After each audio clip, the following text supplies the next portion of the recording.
Welcome back to Witch on the Holy Night, continuing right where we left off after Aoko and Suzuki or Sojiro made it out of the little place. You guys know what I'm talking about. Survived. We lived after all that torment, and then Alice. Alice came out of nowhere and told Aoko, "Do you really think that's your choice?" or something like that. Made us go crazy, but we're back. Starting on the next episode, Night of the Witches, number 2. Again, continuing with the last episode. Man, I am not ready for this. Don't start with this song. The melody stirred an emotion like nostalgia within them. Something once familiar, but now lost to this world. They believed, beyond a shadow of a doubt, that Kingdom Hearts is light, that it would play for all eternity. From opening stanza to final coda. It was a mysterious siren song, merry yet longing, that heralded a return from dreams to reality. Neko? The night shook. A song was spun. Now their lost paradise was unearthed. Abandoned dreams, forsaken idols. They all responded to the cry of the blue cat. The name of that bell was Diddle Diddle, Banquet of the Night. All fables made possible, all marvels made real, by the magecraft of Alice Kuonji, more magical than magic itself.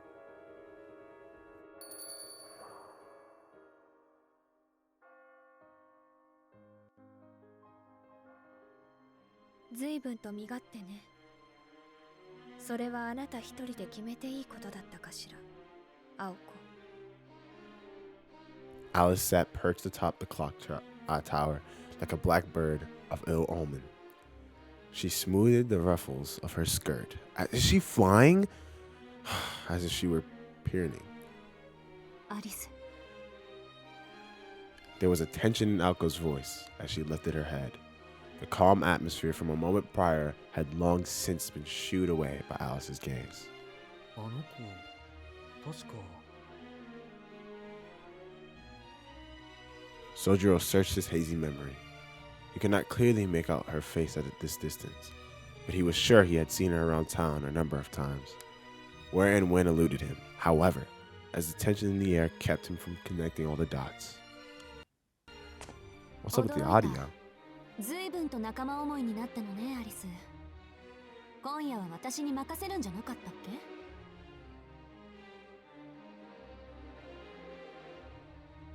Aoko readied her guard and took half a step forward, unconsciously.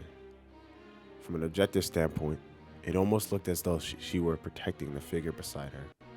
What's up with the audio? That's the game, that's not me. That's not like post. Alice's silence grew even heavier. Her eyes, fixed on the ground below her, were devoid of emotion. An indescribable sense of dread and pressure laid claim over the plaza. Ooh. こね I'm trying to remember the buttons. There you go. If he strained his ears, he could make out a faint ringing of a bell echoing in the distance. The rippling sound waves seemed unbelievably to be emanating from the underground. なあ、青崎、あの子。黙ってて。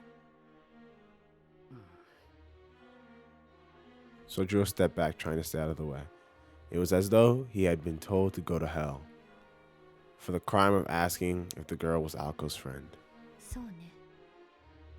仲間思いに当てはまるかは微妙だけど。良くない予感が Sheesh. したから様子を見に来ただけ。別にあなたの仕事を疑ったわけじゃないわ。それはどうも。どうせならもう少し早くその良くない予感とやらに気づいてほしかったけど。でもま、ご覧の通り自己解決したわ。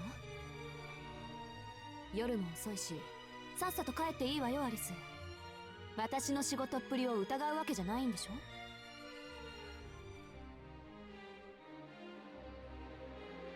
Their eyes locked on one another. Oh my god. The tension. Alice's stare was uncomfortably cold. Aoko was bold, daring Alice in the air to air her complaints. いえ、気が変わったわ。せっかくだし二人で帰りましょう。その方があなたらしいわ。帰りしな、人形の話でも聞かせてちょうだい。はっ、らしいって何よらしいって。いいから帰れ帰れ、ぐうたらアリス。部屋に閉じこもって役に立たないムクドリでも作ってろっての。 They're getting petty.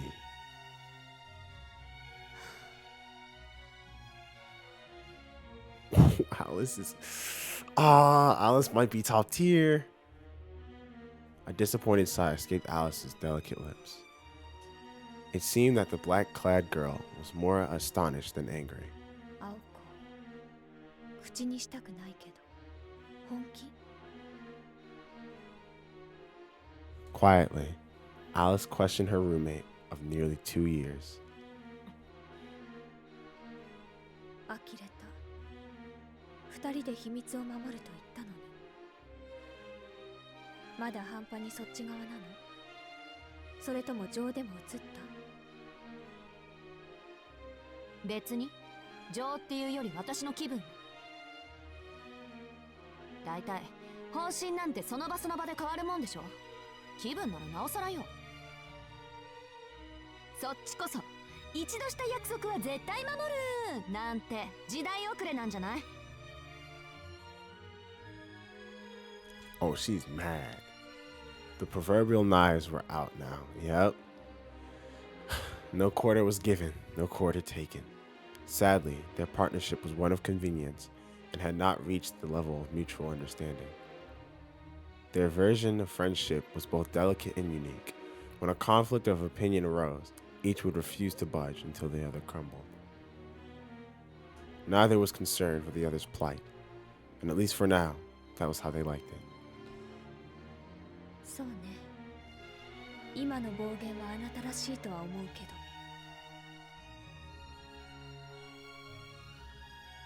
Once again, she let out a sigh, even larger than the one before. 言い争いは後にしましょう。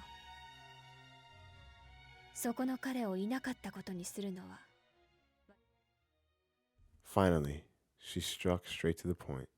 As if making to move a chess piece, Alice lifted her Sunday finger.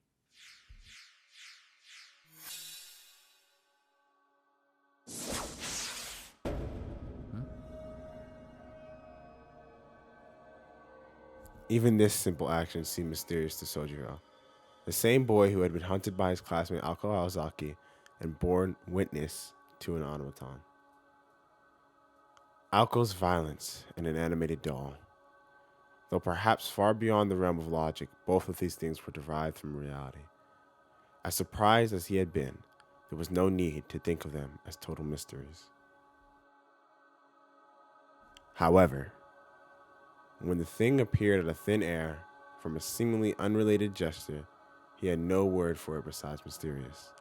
Sojiro stood motionless, captivated by the stage performer's magic trick, as the girl's single finger magecraft turned into an attack directed at him. A blue light flew from the side to repel it, annihilating it without trace. Oh, wow. One more bullet. Alko immediately regretted her reflexive shot. どういうこと？約束を曲げただけじゃなく、ルールまで破るつもり？ The already chilled midwinter air plunged below freezing. Alice looked calm and collected on the outside, but in reality, she was sometimes even more hot-blooded than Alko, especially when it concerned her familiars. Accidentally destroying one would often result in a week of silent treatment, but maliciously destroying one, Alice would reserve the right to retaliate without fair warning. あっちゃー、いつかやるとは思ったけど、ついに激鱗に触れちゃったか。 Her face is so funny, I'm sorry. Though Alko was shocked at the depth of her own stupidity, she also was in fact a little bit relieved. She did not intend to make any excuses, and she had no regrets. If she had broken the rules, then so had Alice. 青子。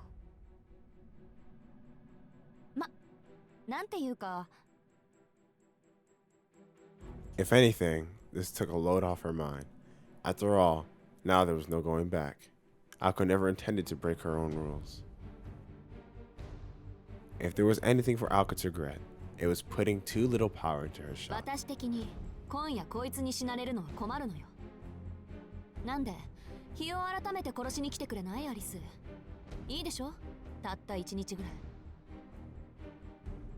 Taking on a pro bono case in the defense of suspect S was a socially acceptable thing. それは市場？悪い？一宿一般の恩義って割と大事にしてるの、私。私との協定より。ええ、時と場合によっては。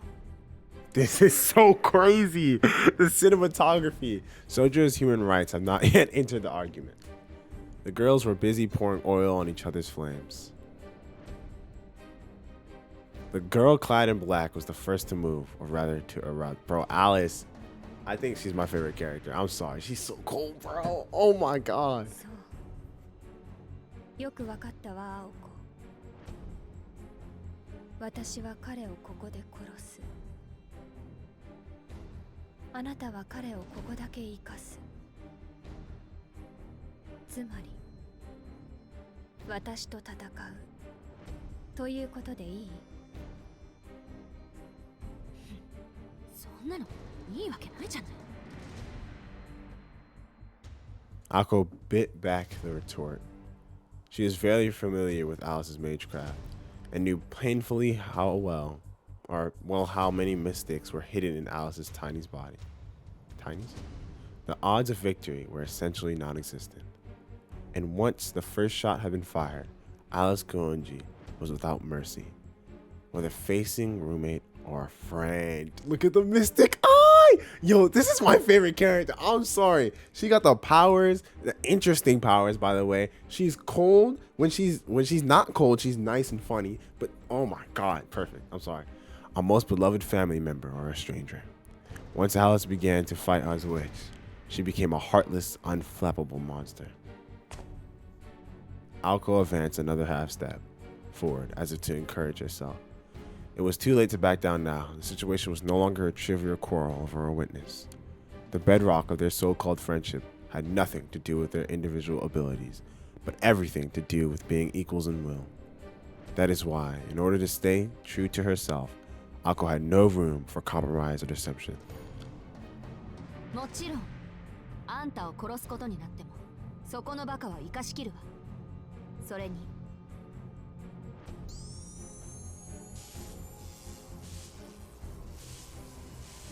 Her magic circuits howled as they kicked into gear.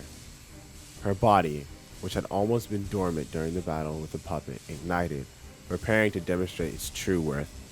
Are we heating?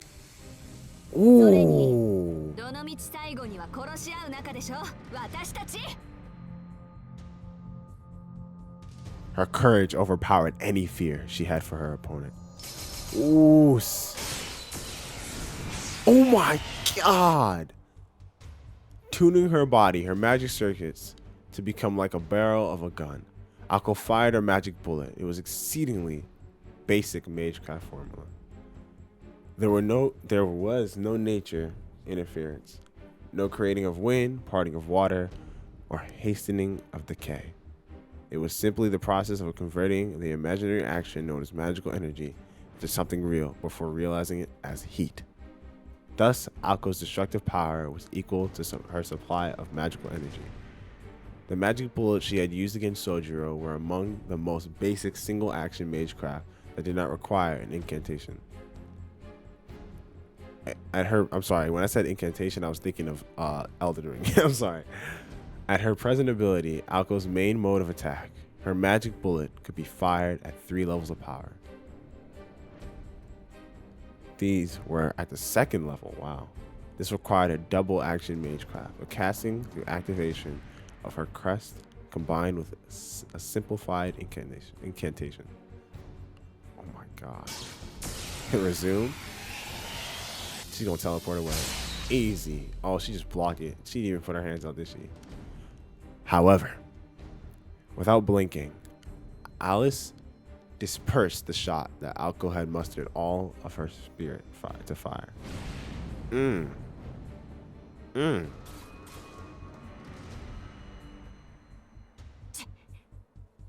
Alco, what? In frustration, tooted. A swift sneak attack, magecraft that used a simplified incantation, would not be enough to break Alice's guard. 相変わらずお堅いこと。そのから一段と独りよがりになってるんじゃない？ Alco provoked Alice in order to disguise her lack of composure. Somehow, Alice seemed delighted by Alco's 売り bravado. 言葉に買い言葉というやつね。こういう勢いだけのきっかけは初めてだけど。驚いたわ。こんなくだらない理由でもその気になるものなのね、人間って。Alice giggled. I'm telling you, this is my favorite character. Smiling with heartfelt amazement, Alice gestured her left hand towards the earth. I feel like her and Sojiro are the most like interesting characters. Like their archetypes I haven't really seen. Like they are the most like interesting. Alco is, Alco. She's cool, but she's not Alice, Oh my god. Like look at her powers. Like what is it? It reminds me of Madoka Magica too. Zap, zap, zap. Countless utensils shot from underneath the cobblestones, paving the plaza.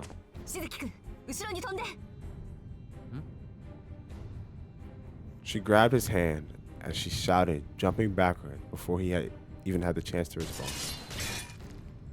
As if they had wills of their own, the utensils that had suddenly appeared from the ground gave chase. As the barrier of spears grew around them, Alco and Sojiro put some distance between themselves and the clock tower. I need some water.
Just under 30 feet stood between them and Alice. The lethal weapons that had crumbled the stone beneath them fell short of what Alco had anticipated. They now encircled the clock tower, making the scene look like the burning of a witch at a stake.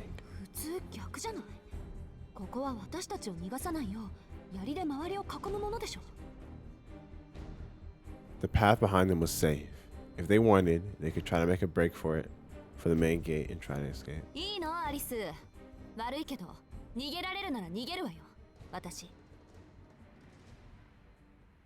If she could just make it back in town, it would be Alco's win. All she wanted to do was let Sojiro get away for the night. So if she could get him back to the city, it would be, for the most part, mission accomplished.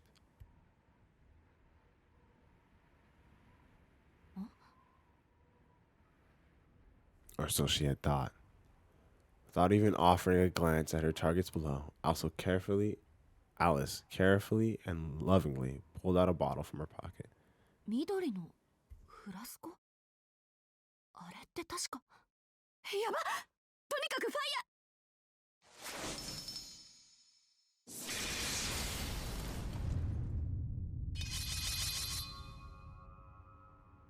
Her shot was deflected with ease. Gone was Alco's earlier bravado. It was only natural. Alco had indeed grown as a mage. Over the last 2 years of study, her studies had progressed well, and she'd more or less gotten the grasp of her roommate's tendencies and abilities. Oh my god, the mystic eye is crazy. This had made her conceited enough to believe that, under favorable circumstances, she'd be able to show Alice a thing or two in a fight.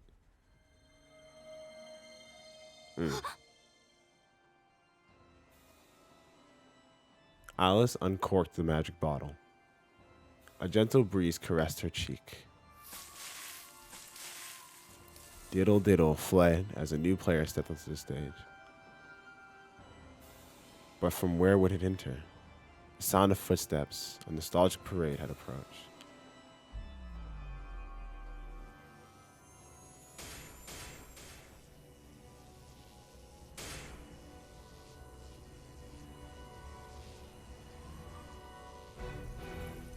Huh? Oh my god, this animation. What?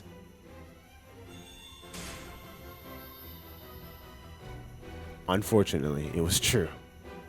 This was a miracle that Alko Aozaki, an apprentice mage, had never witnessed. The dead came to life. The imminent awakened. The woods were enveloped by the mist. Fire-breathing lizards lurked in the swamps. Puppets made merry at night. Alice Kuonji's slender fingers had transfigured the entirety of the park, as if gently stroking the back of an elderly cat. いいわ。ごっこ遊びをしましょう、青子。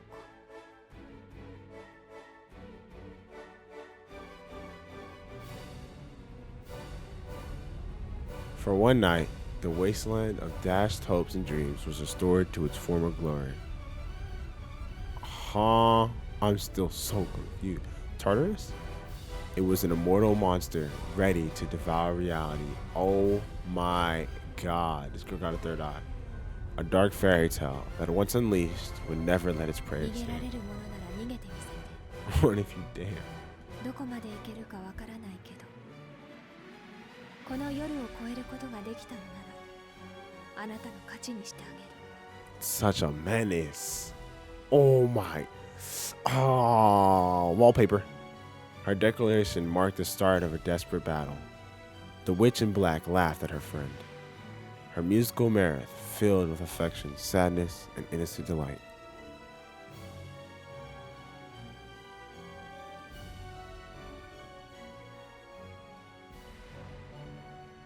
Faded glory returned to Kitsy Land. The neon glow of innumerable lights illuminated the night. Speakers filled with air with sounds of vinyl music. Merry-go-rounds, small and large, whirled round and round. All in all, made for a mind-bending spectacle. It was certainly possible to power the facilities by transmuting magical energy into electricity via alchemy. That said, simply supplying the park with electricity would not have been enough to bring back, or to have brought back to life that which was broken. The young woman did this. Wow, what is happening? Why can't I read right now? Like I was doing fine. What happened? We're 20 minutes in. Is that the issue?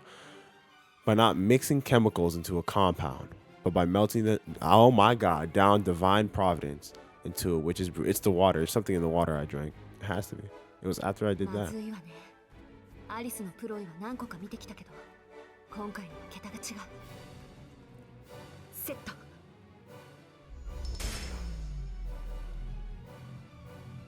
Stifling her anxiety, Alko fired up the crest on her right arm. If magic circuits were a mage's engine, what is happening? I literally just can't read it. Do I need to take a break? Then their crest was software that assisted their magecraft. For the fledgling mage Alko, this was her trump card. All she had to do was supply energy to her crest-based formula. It may not have been the strongest magecraft, but it was hers. Proof that she was still the successor of the Awazaki lineage. 講師2層、直流数も。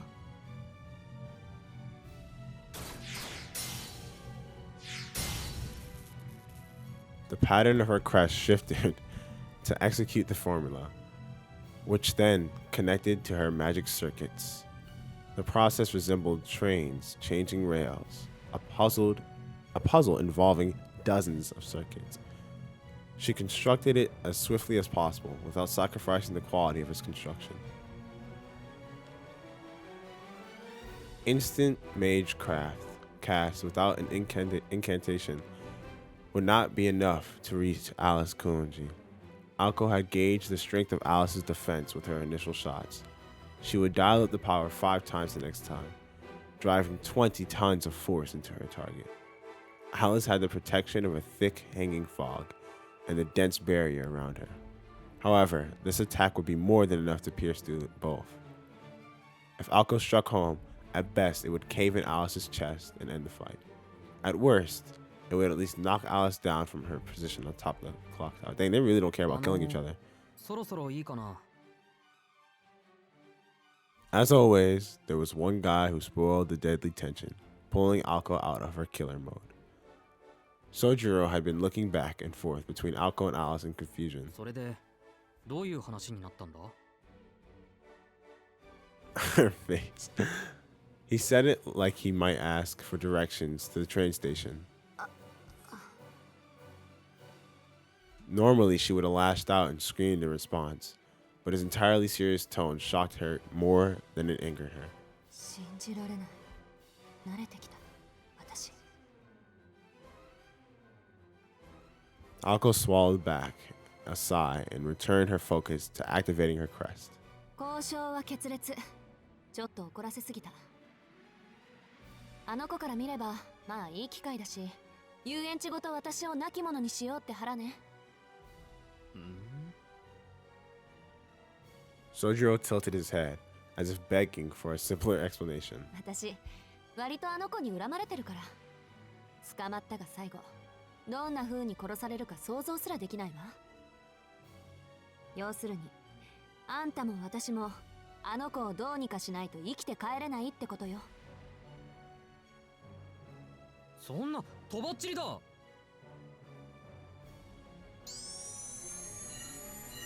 まあ、そういうことになるかもね。As Sojiro protested in a tone wholly inappropriate for the situation, Alko let another blast rip from her right arm. To be fair, Sojiro, she's kind of doing this for you. She was not aiming at Sojiro, though. A little earlier in the day, Alko would have been happy to do exactly that, but now her attention was focused on the girl in black atop the clock tower. Oh my god.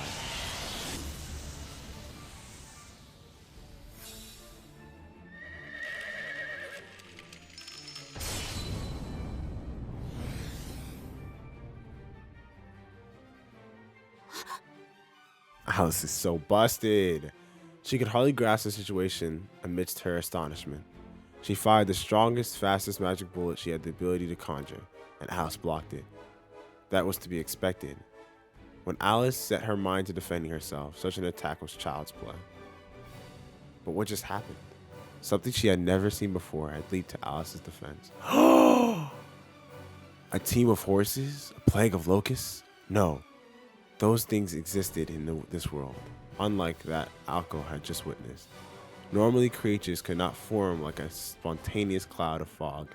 And what is that? And then dissipate just as quickly into the night. I have to edit so much this time around. What is going on? Ooh. Oh, no. Oh, no. Is that Kitsy? And friends? We're screwed. Impossible. Things moved in impossible ways. Alice was not even supplying them with any source of power. Those things had never needed power in the first place. Those broken and discarded things did not follow the rules of mankind. Just apologize to her and let her kill him. This was an invasion of fairy tales. What? Compared to them, the automaton looked merciful. Is that the magic circuit in its eye, or is that just like what happens to me? Red. Autonomous puppets were products of magecraft, but even they behave as puppets should. These newly animated things, however, were nothing of that sort.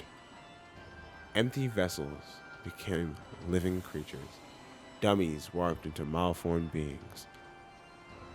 There was a fog so dense with magical energy, It visibly spread to all corners of the park, bringing with it a monstrous welcoming party that was easily numbered over the thousand. Wow. Yeah, indeed. Oh my god. Spurred on by the shuddering sensation running down her spine, Alco fired a barrage of single-action magic bullets. Oh, wow. What? They turned into balloons? Her impulsive attacks scattered come on. Futilely. The knights of the merry-go-round soared into the sky. Green fire-breathing lizards flocked. The bakeries opened their doors once again, and human-sized loaves of fresh bread, French bread, marched from their ovens as platoons of newly baked soldiers. 青崎後ろ Alco and Sojiro were completely surrounded. The Ferris wheel creaked as it gently turned. A rickety train car raced about the roller coaster tracks with Kitsy, tears streaming down his face aboard. It was a grossly twisted fantasy.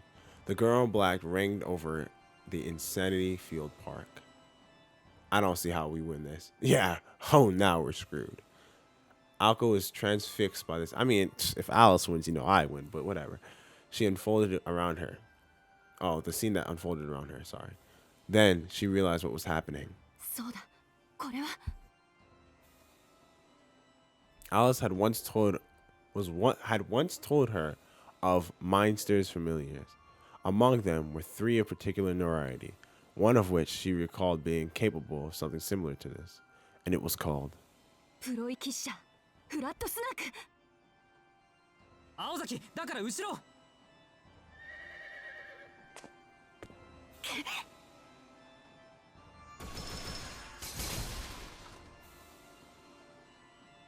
Struck by Alco's bullets, the creatures exploded into splinters. It was clear Alco's shots were becoming more powerful, but it was also the case that these beings were less robust than your average automata. しずきくんこっち Alco turned away from the clock and grabbed his hand and began to run.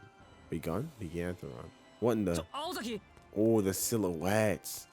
I miss when it was just the boys, sitting at the balcony with the silhouettes, man. What happened to that? Why have things become so hard? ごめんこれ無理逃げるわよ逃げるってどこに Great question. どこってとにかく行けるところまで Ooh, oh my god, beautiful. She shouted as though trying to persuade herself as she valiantly cleared a path. Alco's magic bullets flew like a scream, blowing away the creatures that stood in their way, or rather, simply gathered around. She made a hole for them to escape through. Actually? Our music changed. Actually? Okay. Just saving. Oh my god. Yeah, Alco is kind of powerful.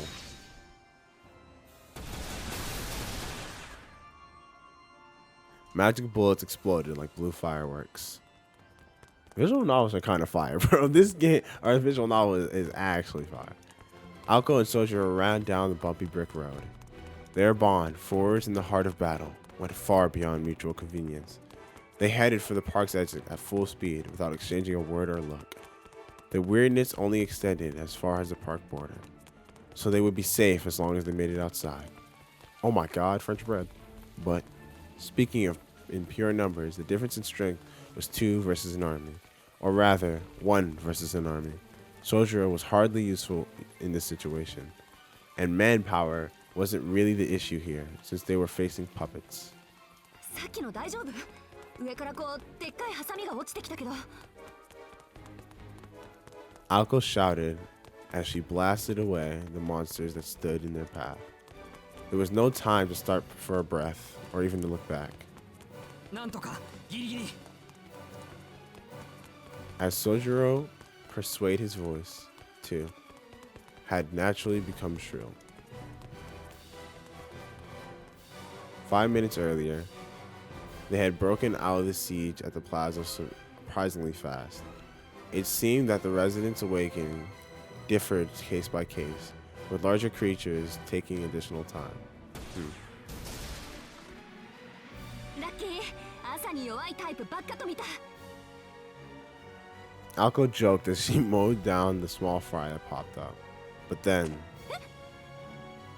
without warning, something outrageous extended its way down from above them. What? It was the claws of the 60-foot lobster adorning the roof of the seafood restaurant. Yeah, now we out. Its pierces were like a guillotine. Why did they decide to go 5 minutes in the past? I don't understand that. As Alko and Sojiro cut across the front of the restaurant, the Red King pressed in at tremendous speed, keen on splitting them each into two. Okay, random question out of nowhere, but if anyone played the original Witch on the Holy Night, you know, back when it was only in Japanese, so I guess not many people, have they been adding stuff to this game or taking away anything? Like, I'm just interested in that. Maybe I'll search up a video when I'm done.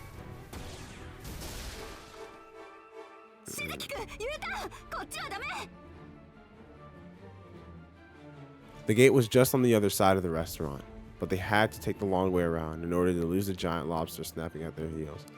Waiting along their detour had been a horde of monsters, too many to count. なんとかギリギリ。 Sojiro called out in response, recalling just how narrowly he had avoided his head being severed, clinging from his body. 手前。うわ、なんだあれ。焼きたてか。そうみたいね。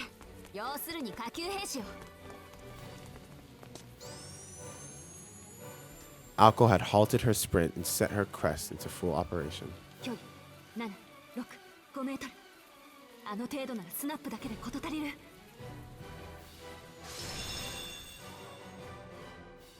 The art is going so insane these last two episodes. Sliding along the brick path, she brandished her right arm. She loosed a shower of magic bullets. Snap was a single action spell that favored rate of fire over power, and it mowed down the monsters with satisfying pops. 青崎そっちも。了解。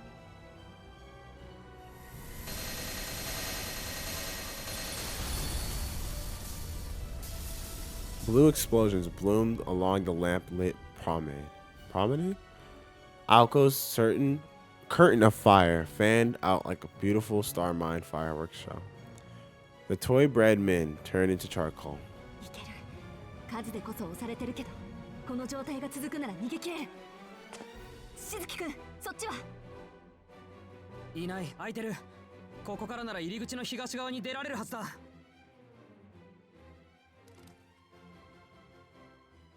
With a magical barrage that would leave an average spellcaster blue in their face, the novice mage broke through the siege. Meanwhile, a single bird keenly watched everything unfold.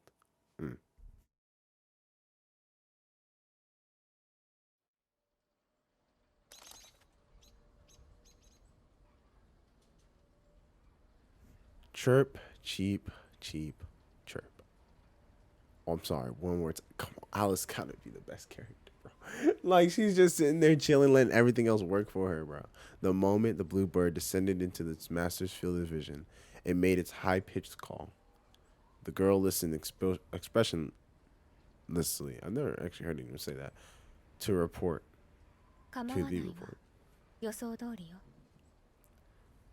撃つこと、壊すことしか脳がなくても。 青子の魔力の使い方は波じゃないから。The robin flapped its wings as it tweeted in response. Perhaps it was criticizing Alice for complimenting Alko, or perhaps it was jealous of Alko for her being complimented by Alice. Alice could barely make sense of its chirping rant. Alko Awazaki was a novice mage. Until just 2 years ago, she was someone who grew up with no background in magecraft. Compared to Alice, who was raised as a witch from birth, Alko possessed far less talent and experience. Winning was an impossibility for Alko. In a contest of skills in magecraft, 10 times out of 10, Alice would be declared the victor. However, a battle to the death was a different story. Alice Kuonji was not a mage suited for battle. Alko Awazaki, on the other hand, was built for it. In a contest that pitted magical energy against magical energy, even Alice would concede that Alko had the upper hand. Alko's manipulation of magical energy was extraordinary. The scale of her magic circuits was smaller than that of Alice's, but their rational speed, durability, and quality of magical energy produced, not to mention the efficiency, were otherworldly. That was Alko Awazaki's hallmark. Though she had many failings when handling sophisticated formulae, in just 2 years of practice, Alko had surpassed Alice in simple formulae that merely required an energy input. She also had genius-level instincts and adaptability. Though Alko was not particularly proficient at executing magecraft, she was terrifyingly fast. If she had been born outside of the Awazaki clan, she would have doubtless risen to fame as a competitive sharpshooter. でも残念ね。 In a straight shootout, Alice did not stand a chance. Alice Koenji had never bothered to learn primitive magecraft like magic bullets in the first place. She was a classic puppeteer.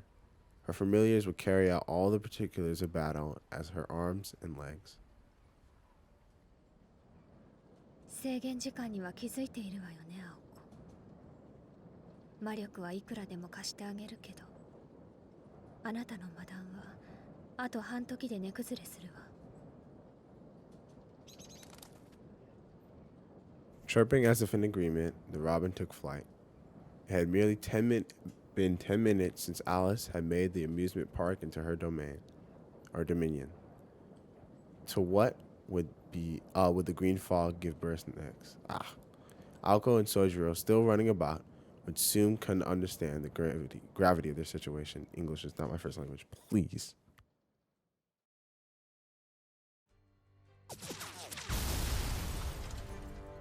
Shizuki-kun, 正門ってこっち？ああ、その店を曲がれば出口だ。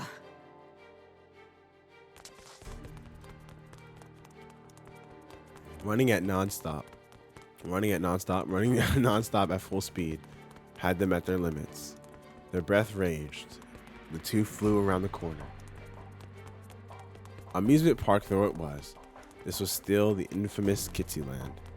It would have taken a high school student 20 minutes to sprint the entire circumference of the park. And though they were now eminently familiar with the park's geography, I know how to English sometimes. Yep, another thing. It was changing beyond recognition. The transformation was not limited to the park's residents either. 青崎。何を？言いたくないんだけど、この遊園地広くなってないか。It was.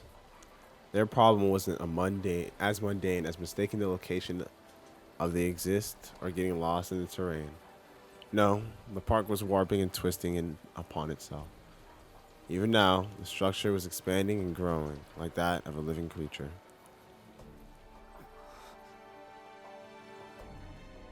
Soon, the pair noticed that the mob encircling them had grown even stronger.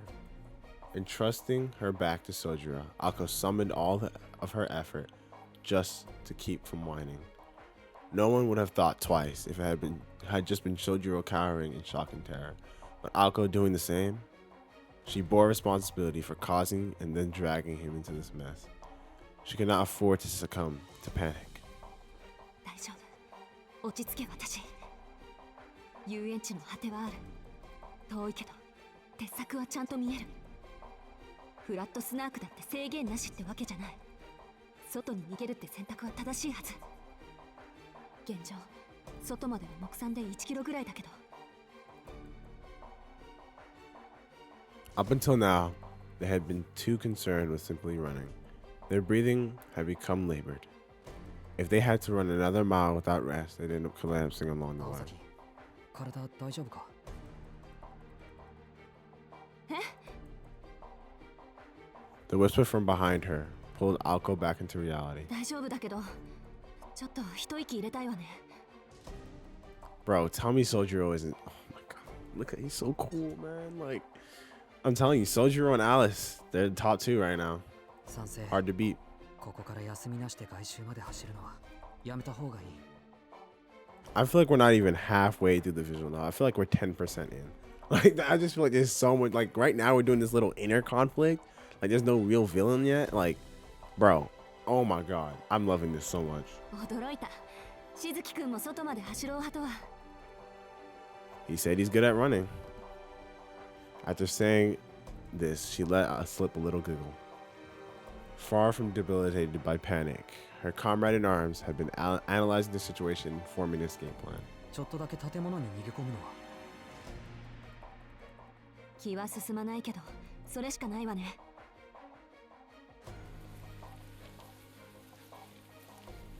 The breadman, the French breadman, the multiple players had them completely surrounded. Perhaps this might have been a problem for an average person, but for Alco, breaking through their formation to get to the building would be a cinch. The issue was... 問題はどんな店を選ぶかってこと。 She considered the characteristics of the transforming park. What would pose a danger and what was safe? The most important factor was not the strength or the complexity of the building. そうだ。選ぶならあの単純さで正しいはず。しずきくん、あっち。After routing the monsters... What? No way I'm saying that. Alco hopped behind the counter, soon followed by Sojiro. カウンターに隠れてて。 Like she was in a Western shootout, Alco squared off against the monsters using the counter as cover. Sojiro's face. ビンゴ。ここならスナーク化しないんだ。 After assessing the current state of the enemy, Alco sat herself under the counter. あいつらは店の周りで地団打踏んでるわ。理由があってね。あいつらはここには入ってこられないのよ。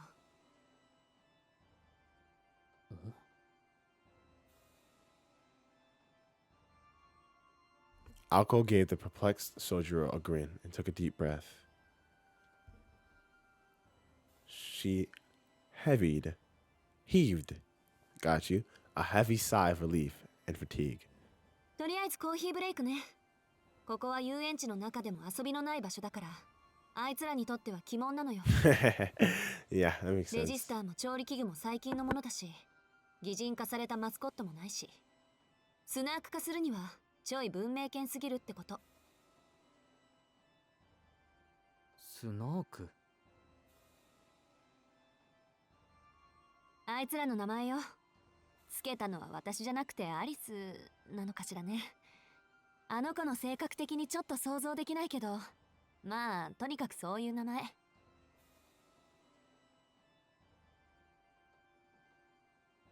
Perhaps now, at ease from knowing they were safe, Sojiro seemed enthralled in her explanation. Alco could not help but chuckle at as Sojiro nodded sagely. It was certain that he had no idea what she was talking about. Normally, this would have irritated her, but this time she was grateful for the warmth of his strange sobriety. それはともかく調子良さそうだな、青崎。Mistaking her smile for composure, Sojiro broke into a smile himself. It was just another link in a chain of misunderstandings, but there was no need to readjust it. あれ？あなたから見てもわかる？私の魔弾の威力が上がっているの。そりゃミラーハウスで散々追いかけ回されたからな。あの時と同じ動作なのに物騒さが増していれば嫌でもわかる。でもいいのか？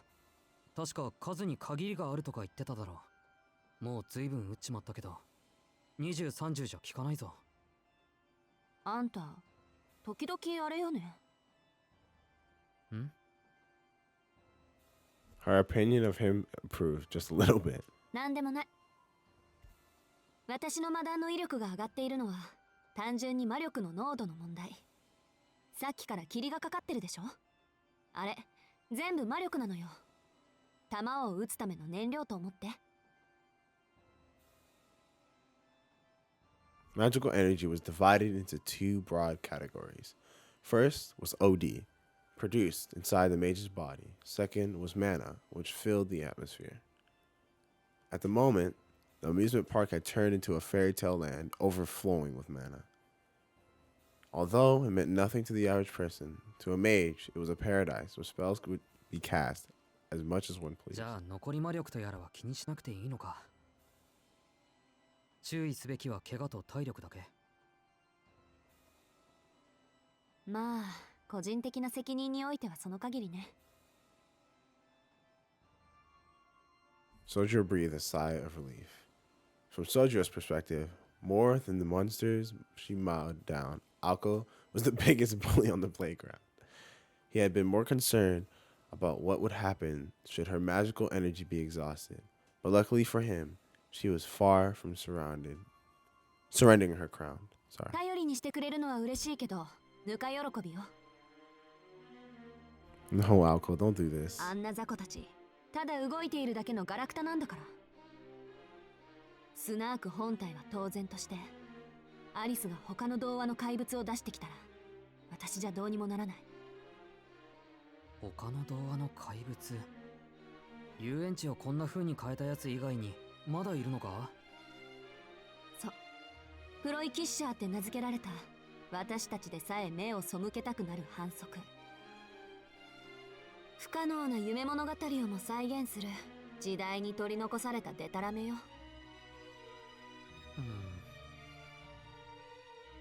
Sojiro's expression seemed to be calling her out on the hypocrisy. あのね、私たちはちゃんと現代に寄り添った魔術師よ。できないこともあるし、当たり前のことだけど、近代兵器にはかなわない。20世紀、まあいろんな戦争の後押しで兵器の進化は私たちを超えちゃったから。けどあの子のは違う。どんなに人間の技術が進歩しようと関係ないって怪物なの。例えばあのブレッドマンいるでしょ。あいつには自動拳銃とか効かないわよ。多分意味が分かっていないから。 Akko casually gestured. What did I just say? Casually gestured. I don't know. I have to find out what I just said in post, because what I heard did not sound like what I said. Whatever. Past the encounter. Counter. Hold on. I need to reread this. Mankind's evolution can't hold a flame to her power. That's interesting. Because they don't アリス understand の使い魔は全てが空想によってこねられた神秘なの。前提からしてありえないことだから、通常の物理法則と折り合いが悪い。空想と現実は両立しないっていうごく当たり前の理由でね。 That makes sense. なる Actually. ほど。ブレッドマンってのはあの動く焼きたてパンのことなんだな。Sojiro seemed to have ignored the majority of Akko's explanation and only reacted to the part that caught his curiosity. Yeah, that's what I was about to say. So, no, it's the exact opposite. They aren't literal loaves of bread. 話を戻すけど、あいつらと近代兵器の相性は最悪。ロケット弾でも効果はないわ。意思の疎通、秩序の共有ができてないから。プロイキッシャーにとって彼らの世界には存在しないもの、意味がわからないものは触れることなく無賛する。彼らに通じるのは同じ神秘を帯びた魔力だけっていうデタラメぶりよ。もう完全に概念空間っていうか概念宇宙っていうか。 Okay, if that's true, then how come they can touch you? So, if I can't shoot them with a gun, how can they hit the gun if the gun disappears before it touch? Does that mean I'll disintegrate? Is that what he's about to say? 要するにあいつらは伝承防御っていう特別なルールを持っていて、単純に強い力、強い魔術じゃ効果は薄いの。元になった童話にちなんだ欠点をつかないと倒せない。 I want to say ギリ this シャ really 神話のア fast. キレスあたり分かりやすい例えなんだけど。 Achilles? 知ってる？ Listen, I want to just say real quick, I love Alko. I talk about her all the time. I just want to get that out there because I know earlier I was kind of disrespecting her by saying that Alice and Sojiro are better than her. But that's better. That doesn't mean that she's bad. I love. It's like 1, 2, 3, bro. Like of all time, you know, like all fictional characters, Alko's up there. All right, I'm just saying that. Sojiro shook his head. No or yes. 無事帰れたら飛び丸あたりに教えてもらって。定番だけどいい話よ、あれ。Sojiro was feeling pretty lost, but he did his best to grasp the situation. He thought that Ploy Kicksaw was scary enough to chase down Alko, and that the puppet from before, out of the house barefoot? Wait, what? Alko and the puppet. I'm gonna read this one more time. He thought that Ploy Kickshaws were scary enough to chase Alko and that puppet from before out of the house barefoot. I understand now. Certainly, the scene before them was stuff of nightmares. But Sojiro had a different way of thinking. やっぱり青崎の方が怖くないか。あんた死ぬの？ I mean, I would understand. I mean, I guess he doesn't understand what's going on. So it's like, I guess he would fear less than someone who does completely understand what's going on. But look at that face. Sojiro waved in protest, slightly pointing out that she had made his case for him. あのね、今私たちを取り囲んでるのはおまけに過ぎないの。アリスにとってあのブレッドマンもロブスターもソーセージ屋のミンチマシーンも全部が全部私が撃ってるマダンより価値がない。いい？あの動くマスコットたちはね、ただのおまけなの。アリスが解放した童話の怪物の一呼吸みたいなものなのよ。呼吸ってこれが？私だって考えたくないわよ。でもそれが現状。たった一体の童話の怪物だけで私たちは手一杯。そういうわけだからアリスがあと一体でも追加したら諦めて。追加ってこれに制限はないのか？あの子が出し惜しみしなければまだ何体かストックはあるでしょうけど、まあ成立する条件はあるわね。例えば川がないと目を覚まさない怪物もいる。この遊園地噴水はあるけど川はないでしょ。元になった童話縛りなの、あの子の使い魔は。童話ってかけそばとか？ここに川がないのは不幸中の幸いね。もしあったらもっと直接制圧に向いたやつが出てきてた。Akko continued, completely ignoring Sojiro. I think that's the play sometimes. 話の続きだけど、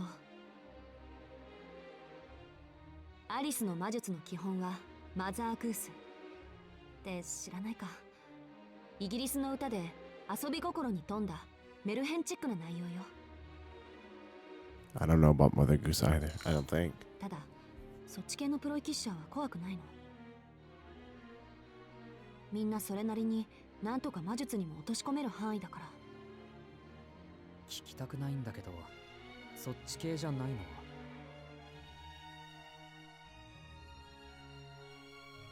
マザーグースを下地にしたとある創作童話系。あの子のお母さんが好きでね。こっち系のはどいつもこいつも尋常じゃない。私たちから見ても勘弁してって言いたくなるわ。I'm sorry, but this is so beautiful. Like, come on. で、この遊園地を生き返らせたのはこっち系よ。多分フラットスナークってやつだと思う。私も聞き流していたから詳しくはわからないけど。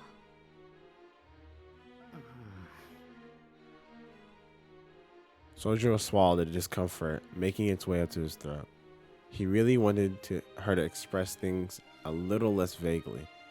But explain things, my bad. But something she had just said necessitated further investigation. 待て青崎、あの子の話を聞き流したってなんで？いや、説明してもらったのは随分と前だし、あの頃はアリスの話あんまり信じられなかったのよね。私が素人だと思って大げさに自分の魔術を語ってくれてるな、舐められてるなとか。Alco is fire. In truth, if anyone hadn't taken the lesson seriously, it was Alco. She would learn that lesson firsthand soon enough, when she experienced just how real Alice's monsters were. She also discovered how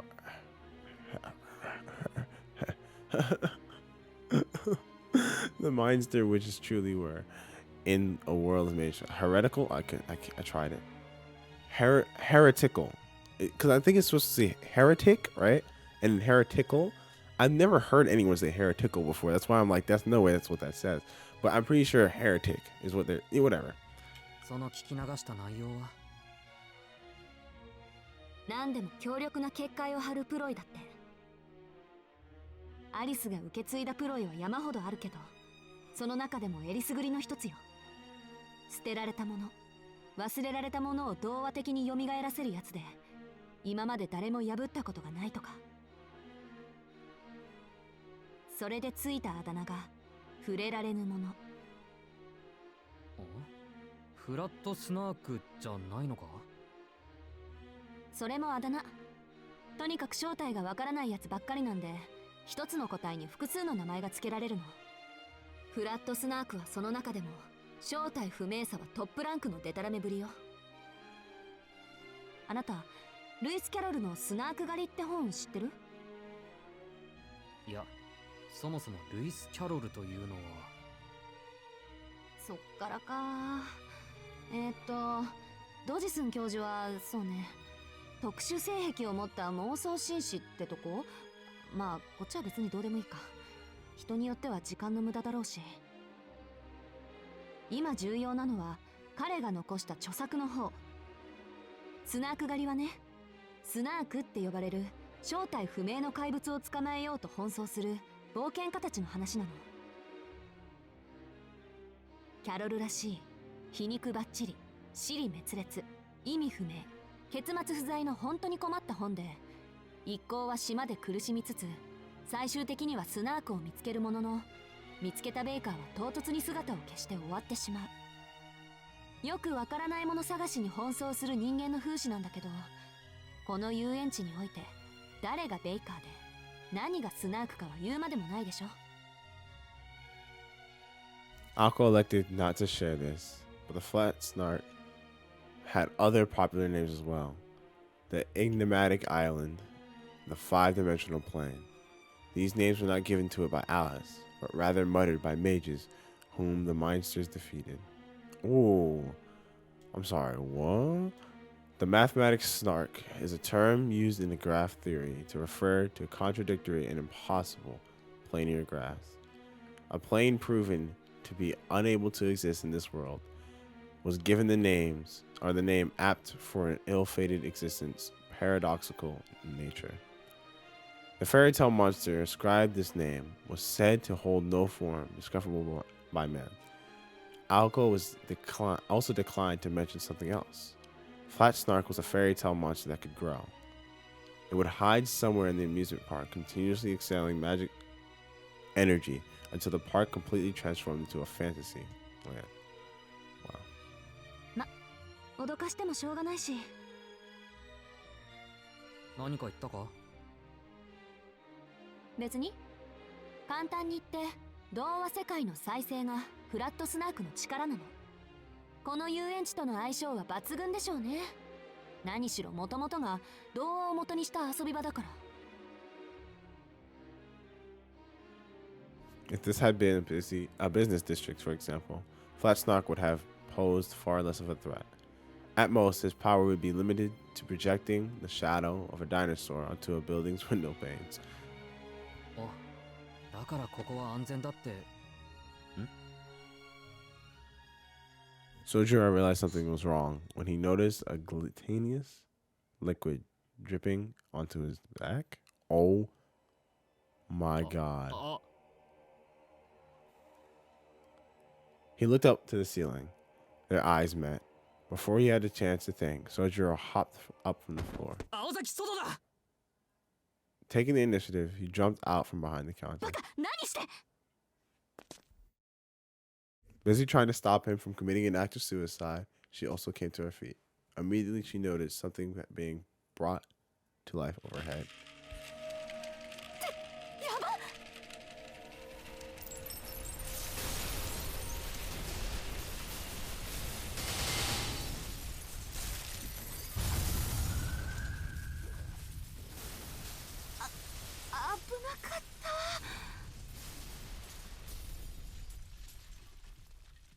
The gargantuan mouth clamped shut. With no mascot to speak of, the burger joint itself began to transform into one giant monster. もうなんで天井にピエロの絵なんて描いてんのよあの店。普通もっと違うところに労力割かない？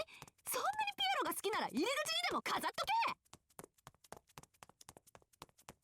Akko aired out her grievances as she ran. There was no safe haven left. Moment by moment, the last remnants of civilization were being eroded away by fairy tales.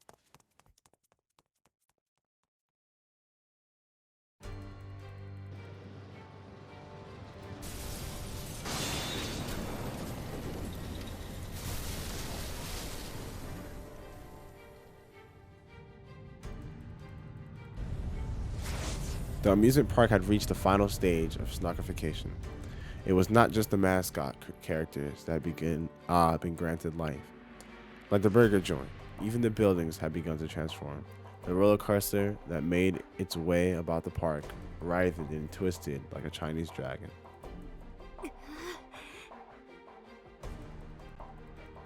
Alko and Sojiro stared dumbfounded by the Ferris wheel, which had grown to over 250 feet in height. Hordes of breadmen closed in on them, as if to offer tickets. Whoa, audio? この列整理は間に合ってるっての。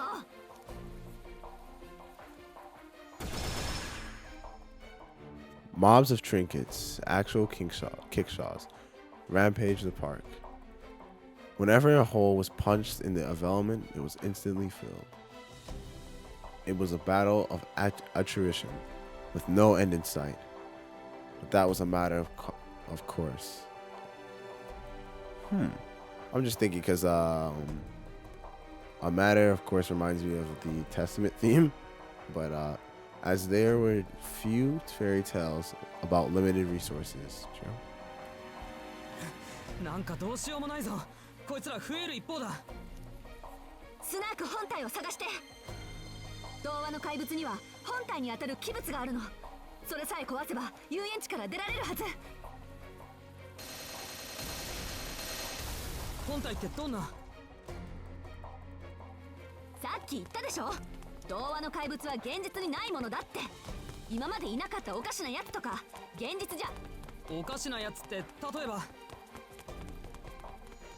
だから命のある人形とか空飛ぶゴーカートとか。 Akko paused her firing for a moment. After saying this out loud, she realized just how deep their grave was dug. The amusement park was a treasure trove of fairy tale-esque creatures on any given day. Who could say what was impossible amidst the newly transfigured knickknacks running around? That's what I was about to say. そっか。おかしくない。 Yeah, I was just about to say that, yeah. この中に紛れ込んでる。 That damn bird. Let me stop. Hoping that she was wrong, Alko bit her bottom lip. Flat Snark was the type of ploy that deployed boundless fields. Seeing as it was commanding so many familiars, it would not be unusual for its main body to have little or no defenses. Furthermore, it was molded from a story about it being untouchable and unidentifiable. It would be logical to assume that it would collapse in on itself shortly after being discovered. 逆に言えば見つければ私たちの勝ち。そんな脆いやつが雑魚に紛れ込む。木の葉を隠すなら森の中って言うけど。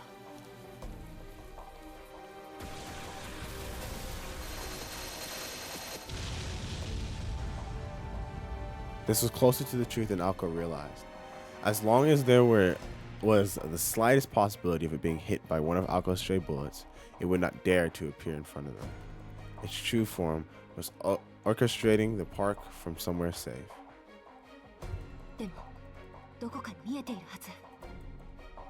スナークは本の主題だもの。常にページのどこかにいないと主人公の資格がない。 But where? Thinking in the most basic terms, the Ferris wheel was very safe, as well as the symbol of the park itself, perhaps. あの子を捕まえるのは Her eyes opened wide at the son's suggestion. While Alka had been trying to come up with a plan to overcome this stalemate, it seemed Sojiro had been racking his brain as well. His proposal was a simple one. If they could not find the Snark, they just needed to take out its master, Alice. Alice had not moved at all from the clock tower. Even from here, they could make out her figure, draped in moonlight. それは一番ダメ。アリスを殺してもフラットスナークは止まらないし、このトンデモが外に溢れ出すことになる。だいたい私じゃあの子を殺せないから、よくて半殺しがいいところ。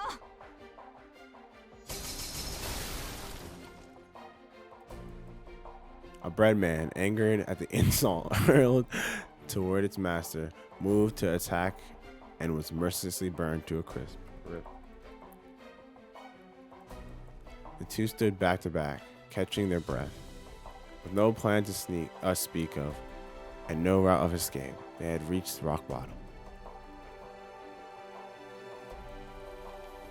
Meanwhile, the oddities were forming a circle around their prey, as if they smelled blood in the water. Were they to be dragged into a bakery for the oven, minced in the meat grinder at the butcher shop, skewered and paraded around atop the carousel, walk the plank of the thorny pirate ship? After 2 years of slumber, they were eager to welcome their new guest. 一応聞いておきたいんだけど。何？手短にね。今考え事してるから。ああ、あの連中が何をしたいか嫌っていうほど伝わってくるんだけど、それその疑問はなかったわ。連中の人間嫌いは遊園地の怨念とフラットスナークの性格じゃない。基本的にまともなやついないから、アリスの使い魔って。あ、でも Alka was unable to deny that there were some similarities. それは結構。それで青崎の考え事って止め期待させて悪いけどお手上げ。ま、あんたが殺されれば止まるでしょうけど。それは嫌だ。とりあえず逃げよう。え、しずきくん？ She blinked in surprise at the sudden turn of events. Sojiro, who had until now been meekly following her lead, had grabbed Alko's hand and pulled her with him to a suicidal charge towards the swarm of bread in an attempt to break out of the encirclement. Sheesh. They are just bread. Okay, so they can touch it. But it did say again, it said things that it can't imagine. So in a fairy tale world, there's of course there's probably humans, but a gun, most likely not, I guess, right?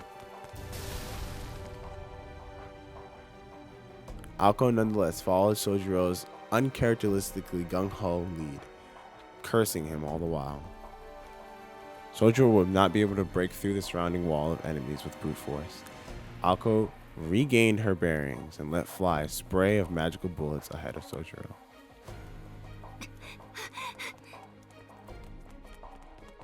They broke through the net and ran as hard as they could.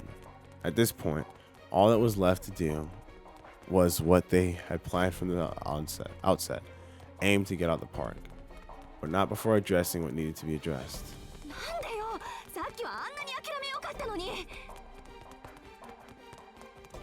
Alko could not begin to comprehend Sojiro's reaction. ミラーハウスの時と今は違うだろ。いいから走れ。違わないわよ。あんたを殺そうとした私も、あんたを殺したいアリスも、理由の結果も同じよ、私たち。Though she wondered what was getting her so worked up, Alko did not stop. She told herself that the degree of Sojiro's stupidity, charging the breadman so recklessly, had caused her to lose control. Her cool. 一緒に逃げてるぐらいで勘違いしないでくれる？言っとくけど私、明日に会ったらまたあんたを殺しに行くから。死にたくないってんなら、ここで私からも逃げ出したら？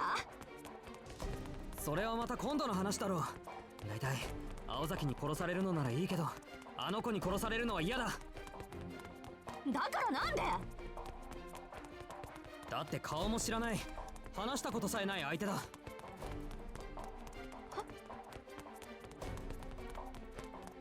It was like someone had doused water over her blazing fury. Alco's anger was snuffed out by the absurd simplicity of his reasoning. 顔も知らないって。Could it be that Sojiro did not mind being killed by someone as long as he had met them?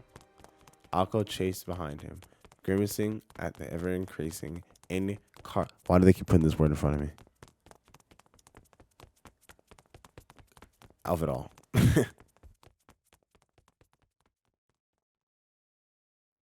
Incomprehensible. There you go. Got it. I did it. Incomprehensible. This episode we beat it. All right. Maybe last episode I didn't. This episode I beat it. I think it's because I try to add more letters into it than there are. Comprehensible. Incomprehensible. See how I like incomprehensible? Like I don't know why I do that. I don't. From her stood on a spot atop the clock tower. The girl observed the growth of her familiar. Flat Snark. A savior of the discarded. It was a vile, vulgar fairy tale monster who provided those abandoned by fate with a glimmer of hope before snatching it away. Alice had it under control, but she was still keen to keep the snark from expressing its bad habits. After completing a lap around the park that had now reached the size of an entire town, the Robin made the situation report. そう。外を目指しているの。It seemed Alco was prioritizing the safety of the boy, even if it resulted in wasting an entire day, choosing to not capitulate on a decision was very much like her. 青子のことだから、時計台ごと私を焼き払いに来るかと思ったけど。The bluebird chirped in response. Was it denying its master's portrait of Alco? Or agreeing that it was Alco's style to do exactly that? An outsider might interpret its interjections either way. 退屈？ The robin jumped at the addressed up so unexpectedly. At being addressed so unexpectedly. It chirped and flapped its wings like a flustered servant, fanatic to say otherwise. 珍しく気があったわね。いいわ。せっかくのゲームだし、もう少しだけ盛り上げましょう。Calmly, she pulled out a small object from her pocket. It was a dark gray Easter egg, and from inside, it was a ticking clock. Emanating, yeah. Emanating from inside it was the ticking of a clock. The robin knew it would be a ploy kickshaw with a bad attitude far exceeding Flat Snark's, known to be among the best in one-on-one situations. いってらっしゃい。称える時間は20分に設定したわ。いつも通り控えめに壊れてきて。And together, with the witch's breath, the egg filled with praise disappeared. Suddenly, a strong wind swept through the park. The words, "I could have killed them all by myself," floated through the air. It was the disappointment of something enormous that was both visible yet overlooked.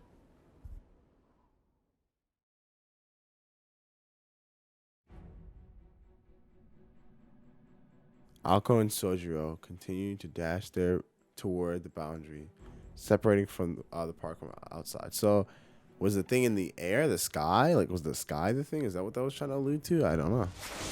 Goodbye, French bread. The horde that stood in their way had reduced in number. The iron fence that separated the two from the outside world was just over 300 yards away. Fortunately, there were no particularly large buildings barring their path, barring. If the Ferris wheel had stood in their way, that would have spelled the end, but thankfully, it had yet to reach its full strength. The only things that appeared before them were weak oddities that could easily be handled by Alco's simple magecraft. Whoops, I'm sorry. It happens sometimes. She would have said, make it to the fence, if her lungs would only allow it. Since Alco was utilizing the ample mana filling the park, her tank of magical energy was nearly full. Coupled with the fact that the condition of her body's circuit was steadily improving to the extent that she would be able to unleash at least one all-out onslaught. Until, above her field of vision, something unusual was hovering. It was locked on Sojiro, hovering 10 feet above him, over to one side. しずきくん、ちょっと。ああ、さっきからついてきてる。Sojiro had seemingly noticed it before Alco, hence his previous awkward glances towards the sky. In truth, it would have been stranger for him not to notice, as the thing was practically glued to him. In terms of its size, the floating object measured about 3 feet in diameter. Tiles covered its exterior, about which a multitude of spinning lights danced about. 卵かな。Sojiro asked, not really sure what to call it. 卵？卵って言ったら割れる卵。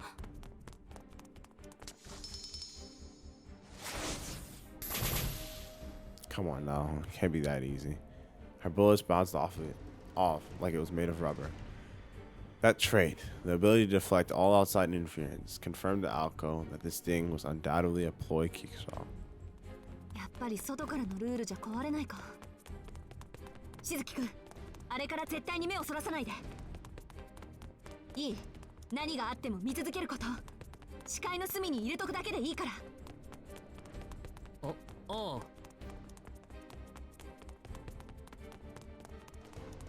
Alco picked up her pace as she barked orders.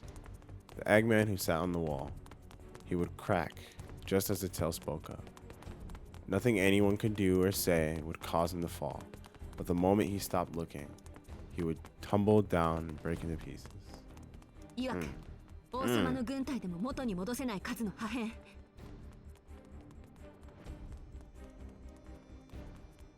It was the Mother Goose poem, Humpty Dumpty.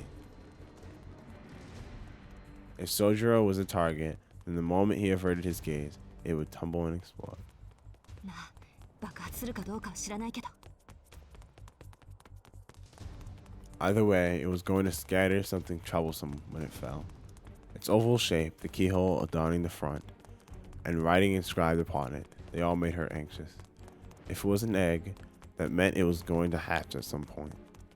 Even if he continued to stare, once the time came for what was inside to come out, they would have even less ability to conserve their energy. 青崎、早すぎないか。あまり全力で走ると。後のことは考えないで。いいからしずきくんは卵だけに集中して。At this critical juncture, Breadman stepped out to join the egg and block their path. 邪魔！ The Breadmen were marching forth in a grand battalion. At her level of firepower, Alco could have easily mowed them down. However, 肩焼きかこの。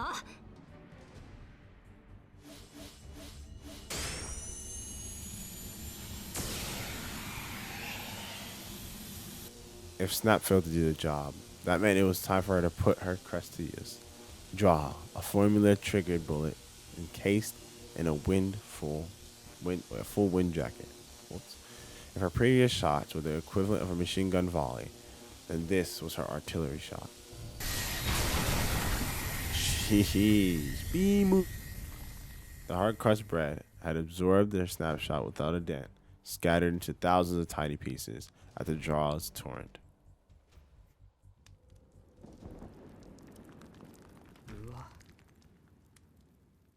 Of course, the destruction did not end with just the breadmen.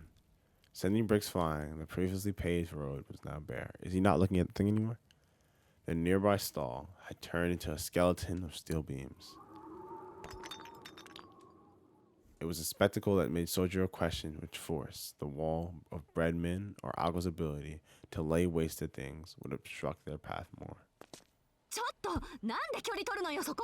そばにいないと危ないじゃない。ほらもっとこっち。言っとくけどあんたがあいつらに囲まれちゃったらアウトよ。私人質とか意味ないタイプだし、そもそも区別して撃つとかそういうのできないし。This made a lot of sense to Sojiro. He had not fully appreciated the part about hostages, but he got the gist of it. つまり今はどこであろうと危険なのか。あんたね。Offended though she was by his typical naive response, she could not help but be impressed. Sojiro was a straight arrow through and through. His eyes stayed firmly focused on the egg over her head, even amidst the chaos of the melee unfolding in front of そ him. の分なら安心か。 Before him. 物分かりは悪いけど、一度言われたことはきっちり守るあたり、あなたのいいところよね。そんなことより青崎、俺の気のせいならいいんだけど、さっきのパン硬くなかったか。まあね、あいつら少しずつ強くなってきてるわ。大量生産が軌道に乗ったんで、今度はクオリティアップをテーマにしたのかも。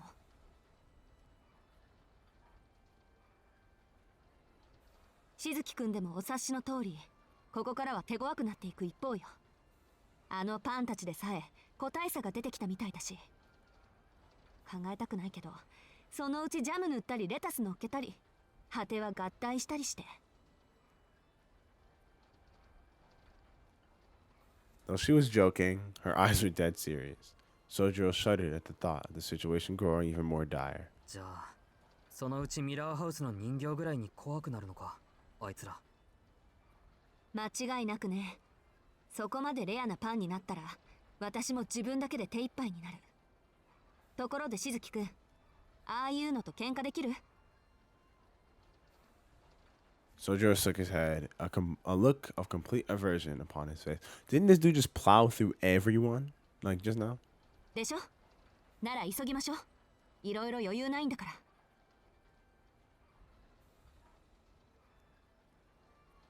My boy. Alko took a quick, deep breath, then began to sprint once again. Far in the distance, through the fog, the iron fence waited, 300 paces away. As long as nothing happened, they would make it here in one piece. Sojiro followed after Alko, holding onto that all too convenient hope. But hope was something ever fleeting. It lasted not even 300 yards. The edge of the amusement park may well have been the edge of the world.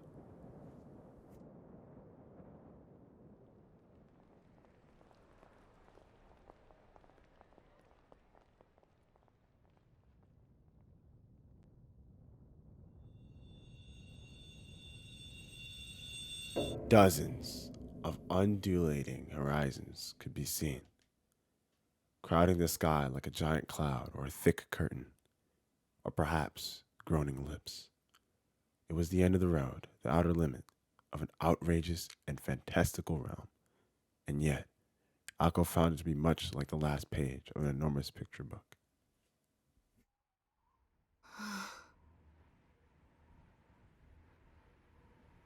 The sight turned her mind blank. Well, this is as bad as it gets, she thought. The Snark, the island of despair, had at last brought Alko to her knees as she stared at the swelling border. The park indeed had an end. Even now, as Alko and Sojiro had expected it to be, a fence divided the amusement park from the residential area neighboring it.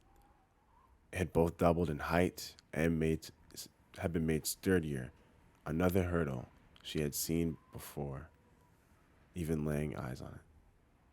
Expecting it to have been snarkified, Alko had come prepared to demolish an obstacle or two. But this construction before her went far beyond a mere wall. It was an ocean that separated the underworld from the mortal world. and the iron fence was like a restless, surging sea. One or two walls could easily be toppled. Even 10 or 20 could be dealt with in one way or another. Between the power left in her body and that which filled the park, putting on a brave front was within her power. She could fully mobilize her circuits and her crest to the point of burnout in a last-ditch effort, like some reenactment of the parting of the Red Sea. でもそれで終わり。 Even if a path could be open, she would not have the energy left to walk it. And it was obvious what would become of her afterward. The residents would hardly forgive her for wreaking such havoc around their park. Like ants drawn to honey, they would swarm the helpless girl and tear her to pieces.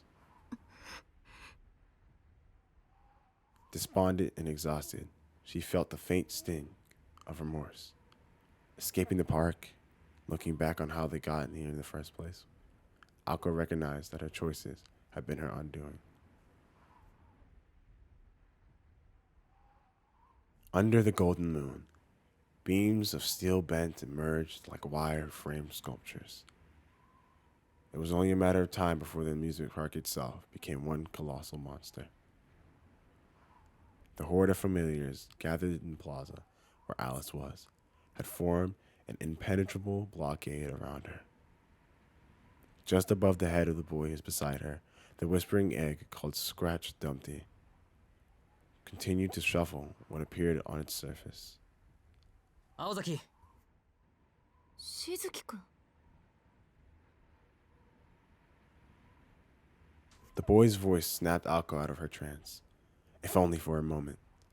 The stark reality of the situation quickly dawned on the novice mage. The sheer hopelessness of it all, as it ripped out and snatched away any will she still had. ゲートに行こう。ここはどうしようもないけど、入り口ならもうちょっとマシだろ。フラットスナークだっけ。こいつにもルールがあるって言ったじゃないか。なら、これは役割の問題だ。初めから鉄柵は通れない壁だけど、ゲートなら出入り口として機能しているかもしれない。Sojiro had not given in to panic. Alko found herself honestly admiring Sojiro's ability to analyze Snark's characteristics given the circumstances. Now calm, she steeled her resolve. そうね。確かに門はあると思う。けど、たどり着くのは難しいわ。一番弱かった焼きたてパンですら、今はもうあれだもの。広場や入り口には、もっと上等なのがたむろしてるだろうし、門だって、あの観覧車以上の怪物かもしれない。確か、大きなキッツィちゃんだったでしょ、正門って。青崎はゲートには行かないのか。まあね。それよりこっちの方が現実的だし。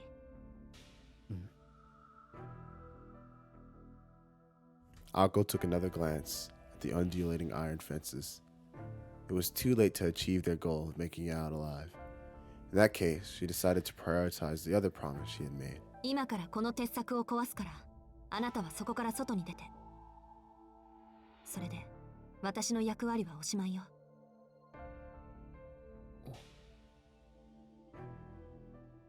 Though her words were few, her tone told the story. She was telling him to escape by himself. 信じられない。こんなの青崎だけじゃ壊せないだろ。私だけならね。でも、今はこの遊園地が味方してる。燃料がこれだけあるんだから、私は重心になるだけでいいんだし。ま、それでも一回が限度だから、穴を開けたら、あんたには全力で走り抜けてもらうしかないけど。She would carve a path through this iron sea of fences, gambling on one final effort, a great incantation to launch a massive projectile that pushed her limits to the extreme. As an outsider, Sojiro could not even begin to imagine just how much of a burden this would be for her. All he could imagine was a hazy vision of Alko being left behind in this park. Fire. What would happen to her? Would that girl in black come to save her? Cruel as it is to imagine, he knew she would not. Oof. After Alko had exhausted her very best in order to save him, That girl would not say her hand. The only way Alice would let Alco off the hook was if Alco killed Sojiro as payment. And so, 20メートルぐらい離れてて。準備に手間取るけど、その卵の表面が茹で上がるまでには終わらせるから。it went without saying that this was the only path. 待ってくれ。俺を逃がすって言うけど、それに意味はあるのか、青崎。ないけど、外に出られたところでアリスから逃げ切れるとは思えないし。けど、これぐらいは最後の意地よ。守るって言ったんだから、できるところまでやらないと。Surprised by her seemingly moral stance, Sojiro saw Alco in a new light. But of course, Sojiro realized that she was not fighting for his sake, but for the sake of her pride. そうだったな。けど、それなら俺だけ逃がすのはらしくないぞ。何よ。いいから離れてて。For some reason, Alco took a step away from him. She was recalling how an hour ago he had gotten the better of her. 青崎、まだ意地を張れるんなら他のことをやろう。このお化けみたいな鉄柵を壊せるなら他に壊すべきものがあるはずだ。ないわよ。悪いけど、私は目に見えるものしか壊せないの。最後まで形のない希望にすがるとか考えるのも寒気がする。いい？今はフラットスナークなんかよりこの壁を壊してあんたを足抜けさせるのが私の現実。私に負える最大限の責任って。逃げるのか。 The genius Sojiro, that's my boy. Akko was just about to turn her back on him when Sojiro clutched her hand. His words caused something inside her to boil with rage. Oh my god. It was as though someone had set her heart on fire. The surprise that pricked open her true feelings and the disappointment she felt towards herself thawed her frozen lips. 誰が逃げるのはそっちで、逃がしてあげるのはこっちだって言うのよ。甘く見ないで。いざとなったら遊園地ごと爆破してみせるわ。そうか。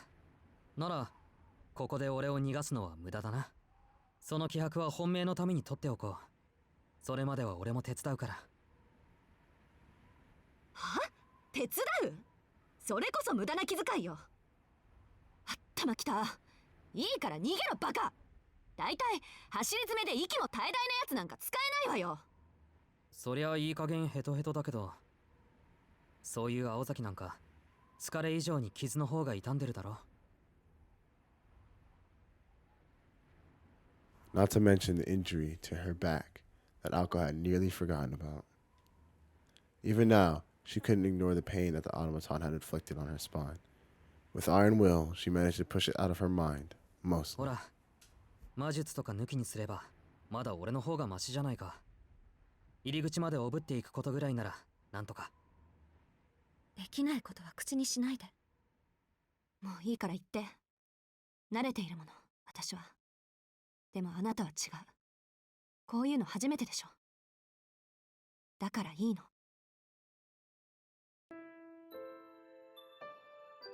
The fact that they were a team. The fact that she would still have to kill him after all of this. Why are they doing this right now? None of the irony was lost on her as she said these words, because none of it mattered anymore. Still, Sojiro didn't let go of her hand. He gripped it even harder. His expression was the same as ever. Akko frowned, trying to figure out if he was upset with her. 確かにこういうのは初めてだ。けど山じゃ危険な目ぐらい合ってる。鹿に襲われたことだってあるんだぞ、俺は。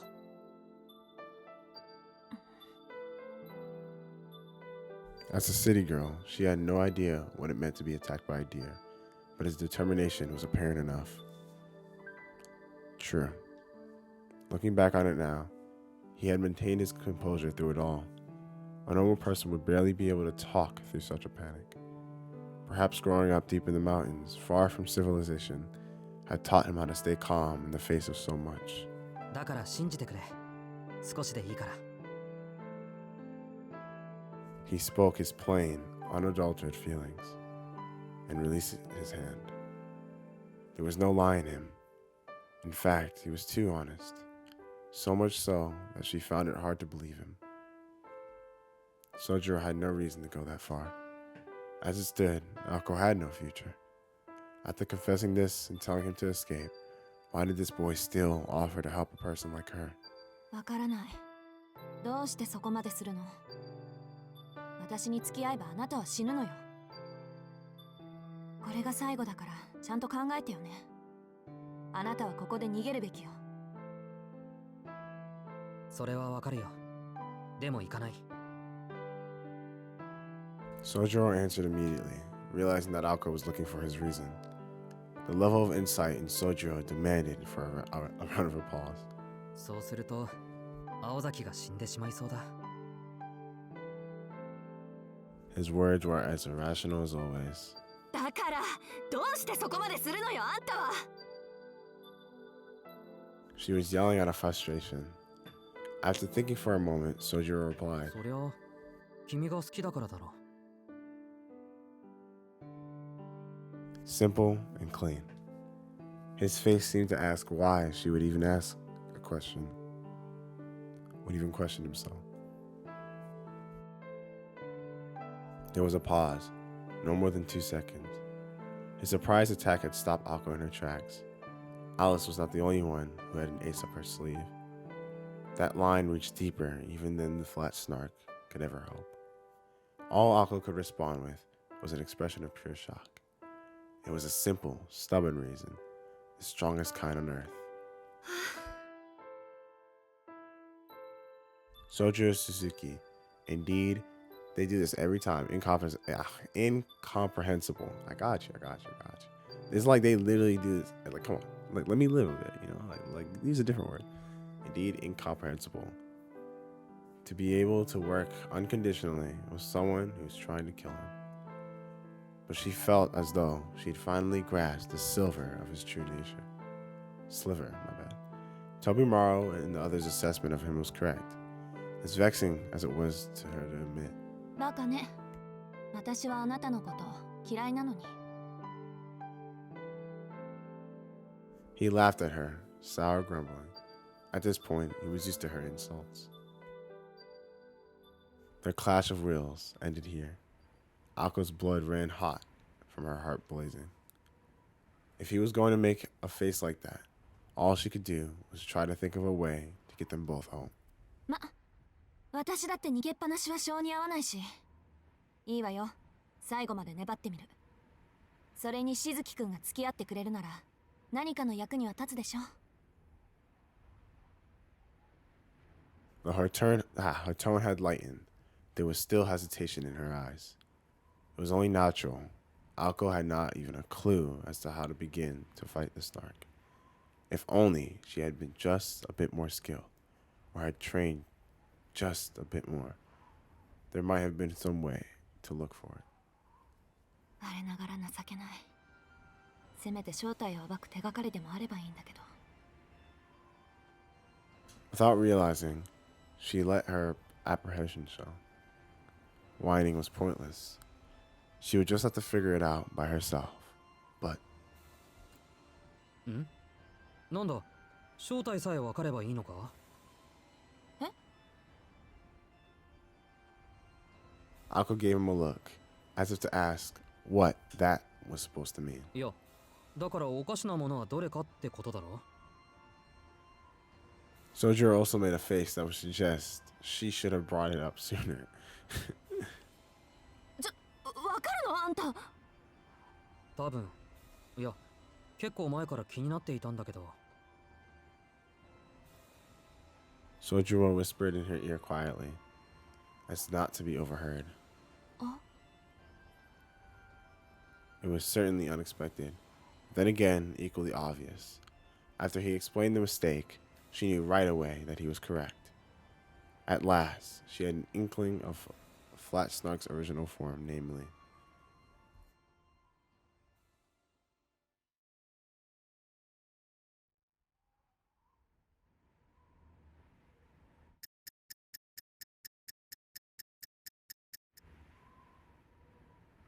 They strategized for 10 minutes. After deliberation regarding the Snark's true form, figuring a plan of attack, the two exchanged nods and acceptance of their roles. Shoot the sky? I don't. それじゃあここからは別行動ね。 The sky is very unusual. It's green. That's not normal. The sky's not green. When is the sky ever green? でもミラーハウスの時みたいなのは勘弁してよ。この作戦の肝はあなたなんだから。開始1分でドジったら本当に打つ手なしだからね。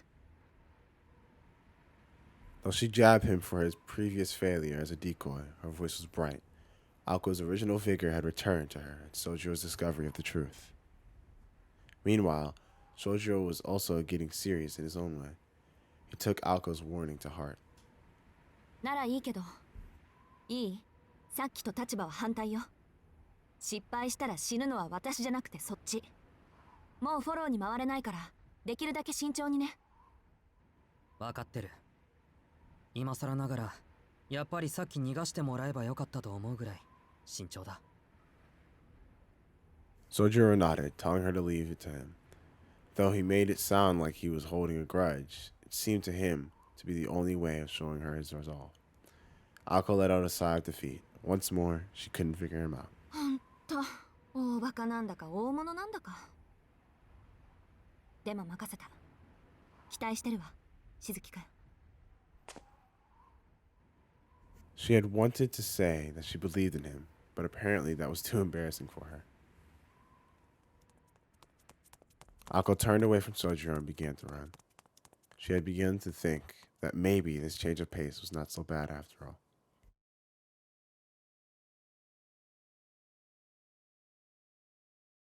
And so ended the intermission. The young cast were handed their new lines. But what of the climax? At long last, the Night of Witches had entered its climax.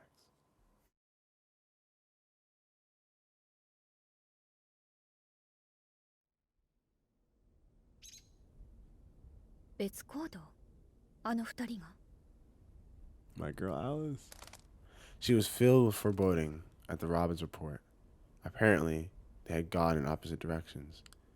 The park's residents had set off after the boy witness, and it would take them mere minutes to capture him, so the bird said. どういうこと？追いかけているのは本当に彼？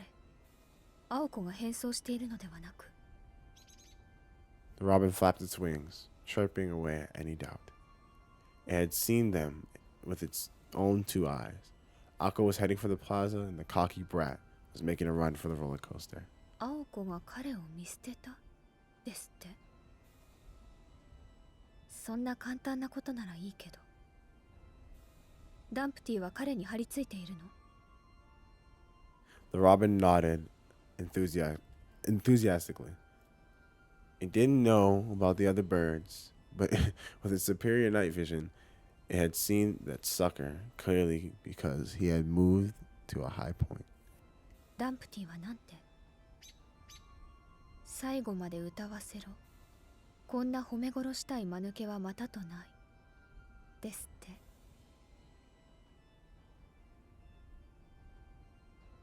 Scratch Dumpty was a ticking time bomb that would drop and detonate the moment its target averted its gaze. Interesting. That is, as long as its target continued to observe him in the way he was a gentlemanly ploy kickshaw, though Alice wished he would forego such niceties when in battle. そうね。視線を切らないだけではダンプティからは逃げられない。表面の詩が完成すれば扉が開く。彼がどこまで逃げようと、あと少しでダンプティがしまってくれるわ。Until the park, or rather the Snark, was destroyed, Sojiro would not be able to escape. Which meant the larger concern was Aoko. Aoko had promised to protect the boy, which begged the question, where was she running to? ここにいる限り、青子の動向はつかめない。 They give her some of the best shots. I mean, it's not hard. You just put her anywhere, it's a good shot. Alice looked out over the park, ignoring the robin's attempt to get her attention with its plumage. Flat Snark had nearly reached its full size. It was a different breed of beast compared to the other cheap ploys. To her, It was one of the 3 most irreplaceable and precious familiars. そうね。任せたわスナーク。青子が諦めない以上、あなたも手は抜かないで。Alice remained where she was, with the same historical merit as the troll under the bridge and the poison-clawed reptile. Flat Snark was one of Alice's ultimate ploys. She was placing her trust in its reputation and ability. でも忘れないで。これはゲームよ。勝敗がついたのなら、私のところに帰ってきて。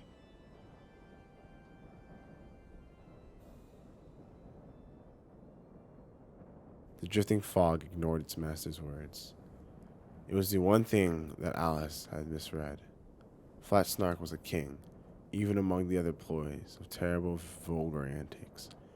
Death to the defeated, gruesome tragedy to the vanquished. It found no pleasure unless it brought about total ruination of life and wealth. The fog billowed like wicked laughter. Yeah, so it definitely is the sky. Like we that was kind of foreshadowed before. After all, only a king had the right to decide the fate of the vanquished. The Snark's greed could not be contained. Thus, it hadn't even the slightest intent to play fair, despite its master's orders.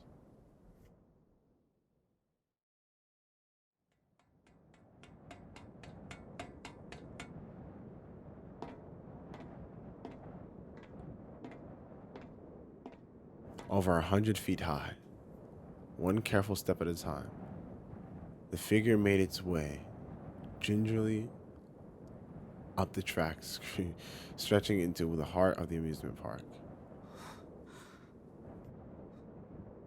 He stayed his beating chest and the pounding of his breath. Even tiny movements were an obstacle to his progress. Ooh. Amazingly, the one making this pale-faced adventure higher and higher was Sojiro Suzuki. Far below, he saw a horde of bread creatures and had congregated by the roller coaster platform. As they bustled away this way and that, their numbers continued to increase by the minute, seemingly cheering on Sojiro with raised arms as he made his ascent. Where? I don't see no breadman. I don't see French bread. Or jarred him what more like beckoning him to come down. 助かった。あれ、高いところは苦手なんだ。Oh my god. I have to make one of these images throughout this game my wallpaper, bro. Gotta be. Of course, Sojiro neither did wait, what? Of course, Sojiro neither did Sojiro. But his current state was the lesser of the two evils. The other thing that followed him now was the floating egg. After having a huge sigh, Sojiro bent forward a bit and climbed the track that reached to the heavens. 150 feet below. Wow, now. If this were a skyscraper, he would be on the 16th floor. A strong gust of wind whipped through his hair. Humans had an instinctual fear of heights. In particular, a place like this, which called forth visions of falling to one's death, would cause a person's knees to tremble against their will. It was an instinct that forewarned death, urging its master to return to the safety of the ground. It was a reasonable reaction. Climbing the roller coaster tracks went beyond funny stories and into the realm of fantasy. Strong winds and change in air pressure were a hindrance. His instinct screamed at him to stop, causing his limbs to go numb and his muscles to go limp, and his mind to race. Even if he had been tied to a lifeline, a mere 15 feet of climbing would still have caused his thoughts to freeze out of sheer terror, and would only get worse from here, exponentially so. Every foot forward increased the load on both his mind and his body by another degree. よし、頂上まであと少し。The burden on his mind, notwithstanding, he carefully measured the toll on his body with every step. His legs, which had carried him running this far, threatened to buckle the moment he let his guard down. This fatigue was likely why Aoko had stressed that Sojiro's role was more dangerous than hers. 待てよ。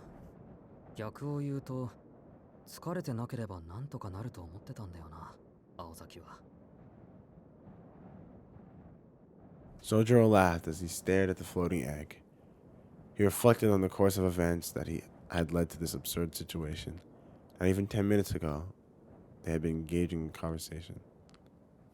じゃあ次ね。正体が分かった以上、あとはどう壊すかを話し合いましょう。Sojiro felt a shudder travel down his spine at Ako's smug grin. In hindsight, Ako had been more happy at this point to make him do something absurd. どう壊すかって、それなら。Sojiro had spoken up, figuring that he was about to say was silly, especially considering Ako had a magecraft to tear clean through a fence. Furthermore, up until now, he had not once offered his insight as to the true form of Flat Start, due to his belief that there was nothing they could have done about it, even if they were the wise. It's definitely the sky. But that had changed. For Aoko, the impossible was quite literally within her grasp. そうでもないわ。私の目算だと、あと50メートル分、ギリギリで届かない。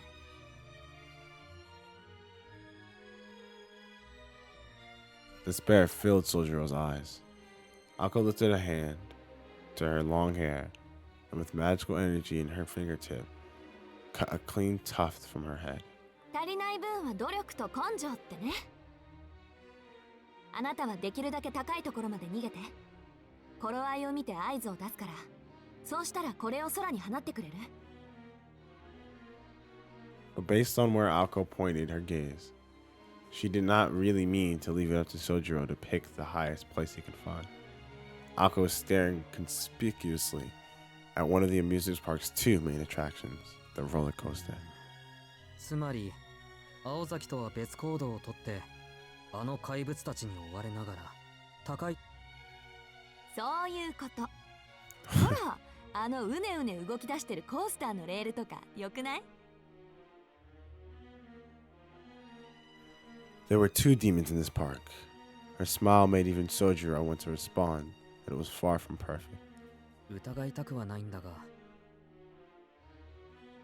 本当はあの子とグルで俺を遠回しに殺そうとしてるんじゃないか。あら、私に殺されるのならいいんでしょ？人の出現を悪用するのは良くないと思う。Sojiro hung his head. This was not sane. If he did as she said, he would die from exhaustion before Kitsu even had the chance to eat him. 私だって鬼じゃないわ。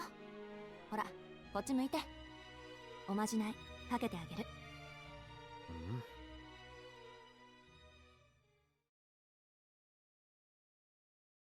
It was the lightest of touches, close enough for their breath and skin to come into contact. What?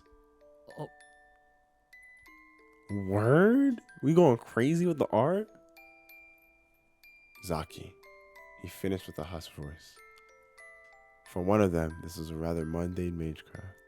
For the other, it was a head-spinning sneak attack of intimacy. 軽く、弱く、うまく、早く。チクタクチクタク、急げや急げ。Words that cannot be produced by normal... What? Larynx? I don't know. Carrying a peculiar weight to them, reverberated against his eardrums. If words were given colors, these would have been the color of her name, blue. Sojiro exhausted body and burning blood gently cooled. 飛ぶ、泳ぐ、駆け抜ける。チクタクチクタク、汽笛を鳴らせ。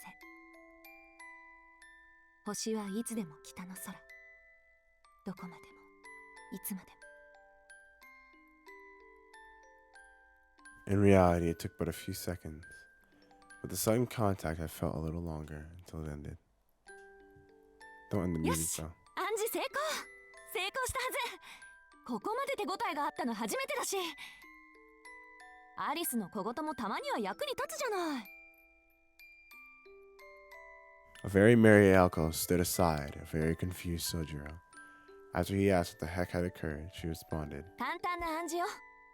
一時的に恐怖心を消しておいたから、高いところに登っても平気なはず。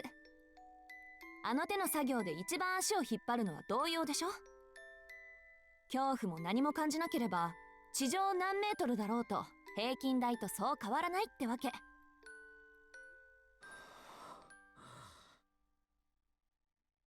He seemed to get it. It actually all sounded like Greek to Sojiro, but he accepted it as an explanation for her strange actions.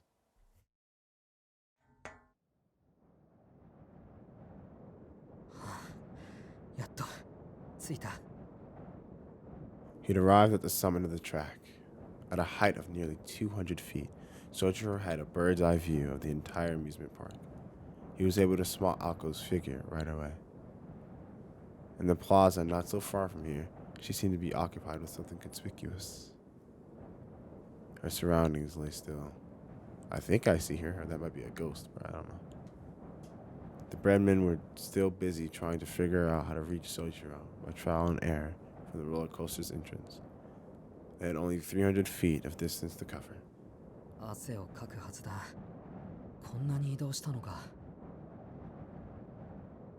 The strong winter gales quickly dried the sweat on his brow, but he was drenched underneath his shirt.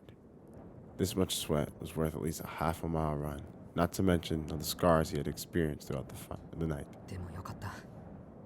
あとは合図を待つだけだ。 He felt a wave of relief, but not at the thought of Alco destroying the Snark in this nightmarish park. He was simply happy that he could repay a bit of his debt from the House of Mirrors. A blue bullet rose from the plaza where Alco was located. Sojiro stood up top the tracks, pulled out the patch he had stowed in his pocket, and tossed it forward. Without any regard for his questionable footing, he gave it a mighty overarm pitch. The small pouch drew a parabolic curve in Alco's direction, quickly becoming untied in midair. Inside the back was a lock of her hair and a small stone weight. 高いところから風に乗せてくれれば、あとは何とかするから。 Ako had said, but it was Sojiro's effort that had set the plan in motion. The tuft of hair remained airborne, drifting as if watching over its owner. Sojiro's job was done.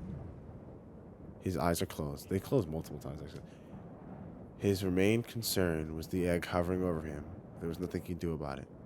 Sojiro breathed a sigh of relief and leaned forward to watch the rest of the plan unfold. But then,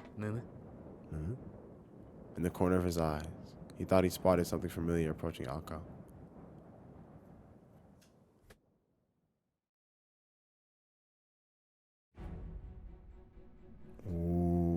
Okay. ルートセット。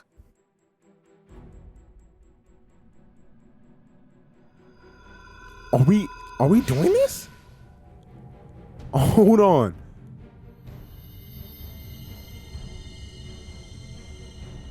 Oh my god, we're going crazy with the animation?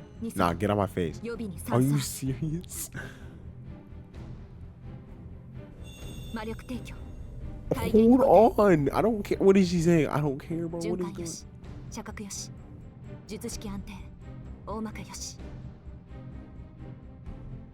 A pattern began to carve itself into the brick street. The casting of an unprecedented incantation with unprecedented range. Keeping the rising tension contained within her crest, the fleeting mage snapped her fingers. 決めた。ツアープラン、スターマイン。 She kneeled at the center of the formula and raised her head to the sky. Not even a glimpse of the transmogrified fantasy land around her entered her vision now. Only one thing, one untouchable thing, was reflected in her blue eyes. 実はずっと気になっていたことが。 This is how their conversation started a few minutes prior. Shojiro began with the simplest statement of fact. In truth, it was really the simplest of discrepancies. Between the reality of an hour ago and the illusion of the present, a difference both infinitesimal, and infinite the same. 雲があったから勘違いしたんだろうけど It was something hiding in plain sight, something both seemingly impossible in reality and unusual given its location. In this amusement park, where every paradigm had shifted, something was brazenly flaunting with its normalcy. 今夜は新月なんだ青崎 It's the moon, not the sky. 思えば初めっからその形だったものね、あんたは。 The distance from Earth to the moon was 238,900 miles, sorry. If it was truly identical to the actual moon, then this monster indeed lived up to its eerie reputation. Iriguchi?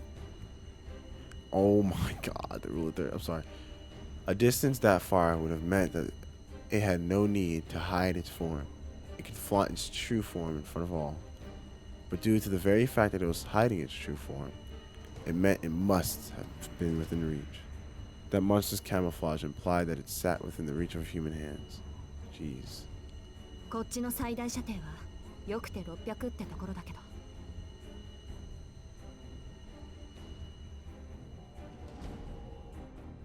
At this point, it was time to give it all she had.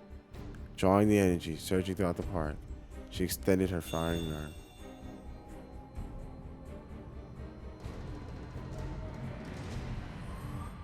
A blue firework launched into the air. Looking up at her hair, dancing in the wind above, Alko reached out her right hand as if to catch it in the night sky. A mage's own body made for the perfect catalyst. And for a female mage, the hair she had grown over many years made for a particularly valuable and powerful source of fuel. To use it, all she had to do was apply her will. She locked the fingers on both her hands together and shouted, 三層展開全術式連結起動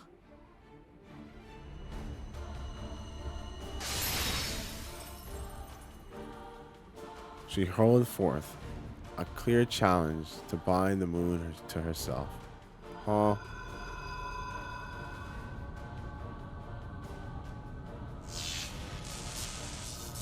The mist began to whirl about in a vortex. The monster high above bore its fangs at the sight of the blue spell that appeared in midair. 見抜かれたですって。 By the time Alice noticed the change, the hostility between Alko and the Snark was palpable. そうなら青子の勝ちよ。すぐに戻りなさい。確かに雨雲を消したのはヒントの上げすぎだけど、それぐらいは多めに見て。スナーク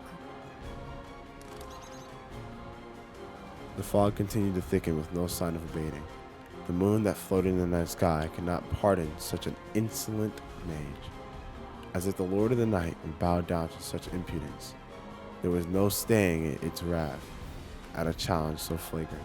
スナーク Tsunagi! Oh my god. The robin swooped in to give its report, but Alice waved it away. Her gaze was fixed on the transforming golden moon.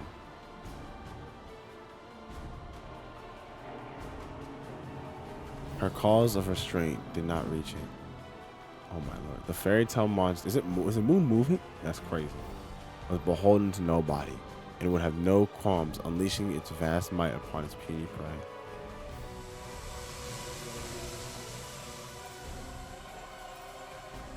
Oh my god, so much fuel. The core of her magic bullet howled. The magic circuits within her body spun. Akko fed the magical energies, scorching her nerves with imaginary flame. She was linked to the formula inscribed on the ground. The spell was read and executed the same as it always was, as its output was beyond reckoning. With this much firepower, even this mundane process would invite injury upon its casting. It was enough to burn up the nerves that were acting as the barrel. でもいける。 The imaginary heat had reached the terrifying temperature. Akko trembled at this endless feeling, but would have to grin and bear it lest their efforts come to naught. Akko could no longer move. She had learned the Snark's true form from Sojiro. She gave up on any superiority a movable turret offered, instead opting to become a stationary cannon. That was the only thing she could reach, the only way she could reach it. It was impossible to hunt the Snark unless she anchored her crest at the location and angle. At the same time, this active action revealed that she was out of options. Once the fuse was lit, she would have no choice but to fight to the bitter end. Akko took a deep breath. This was the way she wanted it. Her preparations were complete. She would be able to deliver this maelstrom of magical energy directly to the moon, like a rocket payload. Payload! The third layer, floating in magical, served as a cannon's muzzle in sight. It would fire the magical energy once it reached critically, and it allowed Akko to adjust the angle of fire. きれ The moon had become warped within her scope.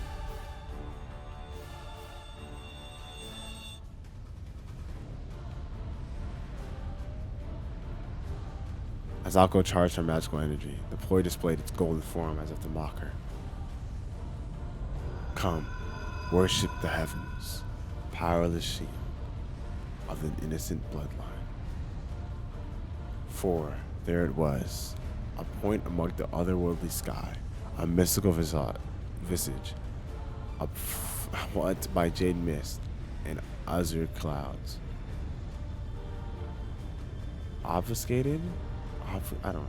Called the greatest treasure known to the world, a magecraft, a rarity more valuable than the entire kingdom, Crown Phantasm.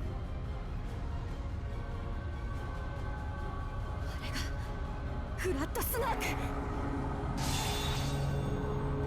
Set apart from the very beginning, the world's greatest fabrication.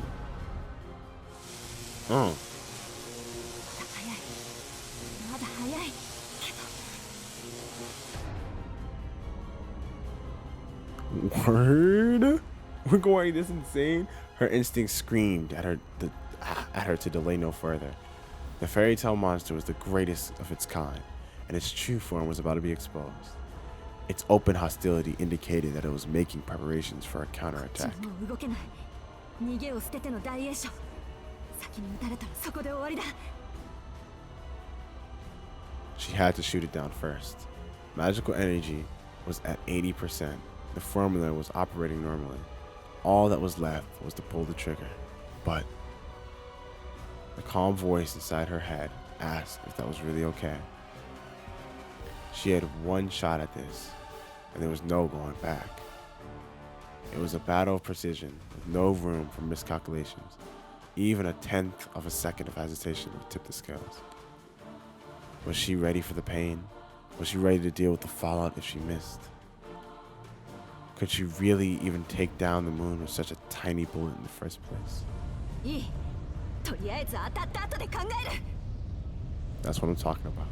Her eyes, fixed upon the moon, were filled with determination and an awareness that the moment she fired, the intense recoil would overwhelm her entire body. She shouted. 上等出し惜しみはなし目いっぱいぶん回すわ This music! With every ounce of spirit she possessed, she fired her ultra long-range projectile into the sky. Oh my god! Beam!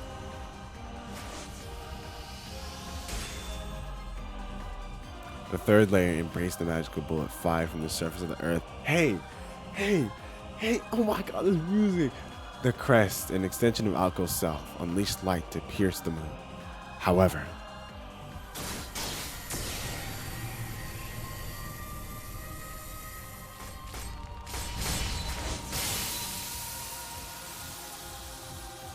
an enormous blue canopy pulverized the beam. It returned to ether, the 3,000-degree flame, to nothing as it came in contact with the bullet. What? So what happened? The recoil of the Grand Magecraft literally boiled her blood. Her body couldn't handle it. Her heart stopped. Her brain went numb from the pain and impact. Her nerves petrified from end to end. But her magic crest revived them all by force. So did the bullet? Bro, y'all stop. Even though her vision had gone white, she could still see it. Swallowing the blood in her mouth, Akko looked up with a scowl. Shit. There it was, an enormous shield of ice and sneering, deformed skull.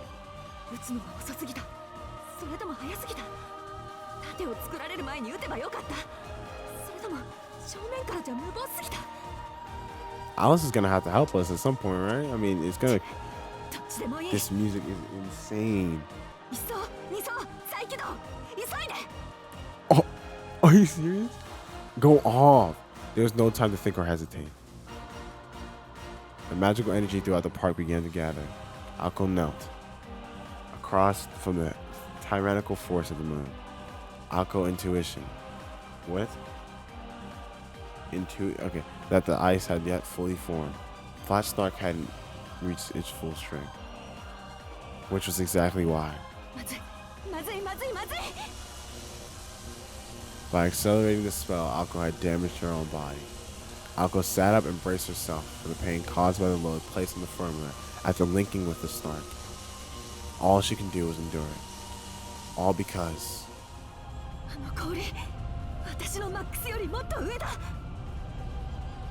Akko had gotten a read on the relative strength.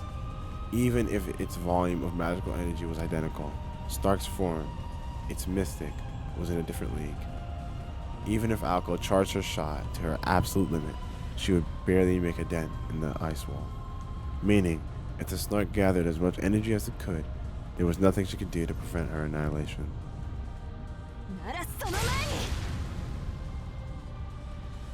She loaded her next shot. She issued orders to the floating third layer. Ignoring the toll on her body, she began to accelerate the first layer formula. The roll of her right hand's single layer was to absorb and store surrounding magical energy. The thick fog that drifted through the park was an ancient ether spewed out by Flat Snark's own body. But Akko could pour into her formula. I'm sorry. Akko's body, which had integrated with the formula, took an amount of energy that far surpassed its maximum capacity.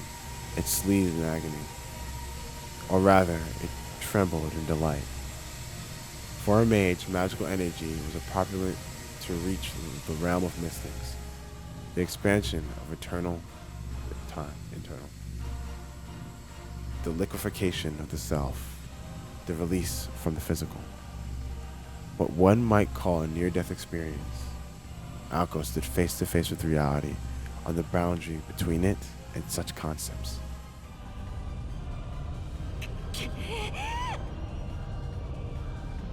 And that reality was to prepare to break her will. To any bystander, the gap between them would be plain to see. The gun barrel named Akko Aozaki. She had not a chance to chip away at that lump of ice.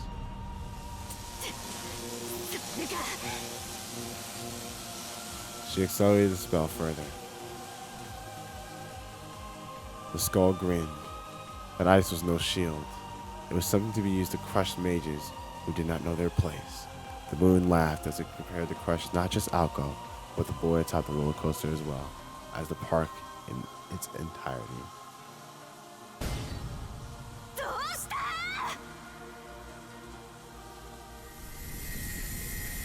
Her circuits were on the verge of going critical. Her body had begun to charge with a scorching power supply from her fingertips to her eyeballs. She would see to it that the bullet fired, that the Magecraft formula would be strengthening as quickly as her nerve transmission speed would allow. A single attack was not enough. There was no way to shoot it from its flank, which meant that there was only one solution.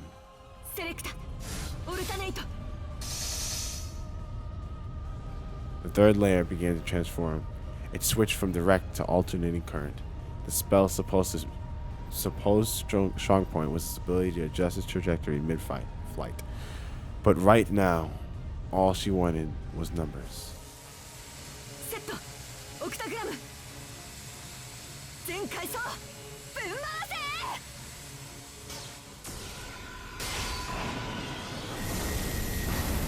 Oh my god. My jaw just dropped. I know.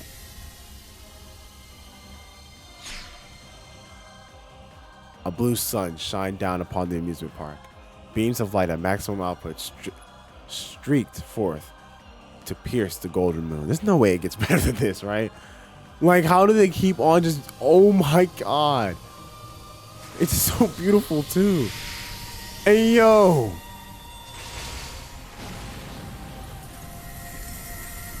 No, Shaw.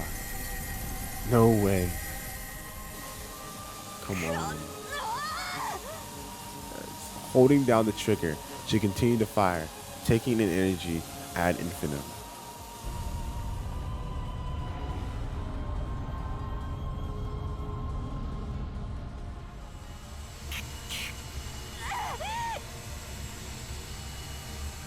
Blue flames shot forth at critical level, but the ice would neither melt nor mar. No amount of sheer heat could make a dent in something formed from such a colossal amount of magical energy. The toll on her circuit sent them berserk, and blood began to run free. Blood heat.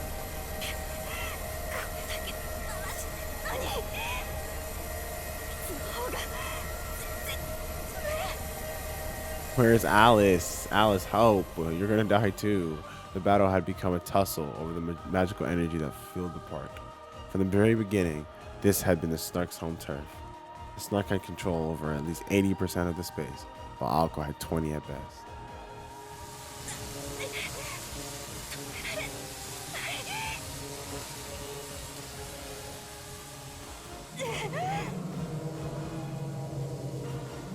The castle of ice descended as if to call the match. All she could do was delay the inevitable. She knew that she had been backed into a wall, and right now, the only thing she could do was keep firing. Then, perhaps not, there was another option. If she converted all her magical energy into defense, there was a tiny chance, no, not tiny, a great possibility in fact that she could save just herself.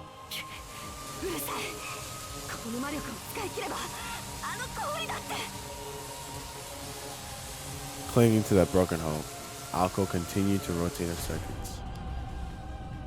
Time seemed to stop at the magical energy overdose. A second of intense pain lasted an eternity. Then, amidst everything, something approached one step at a time. Why?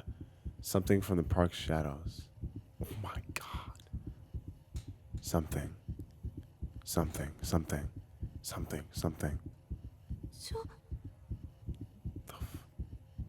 She felt goosebumps from head to toe.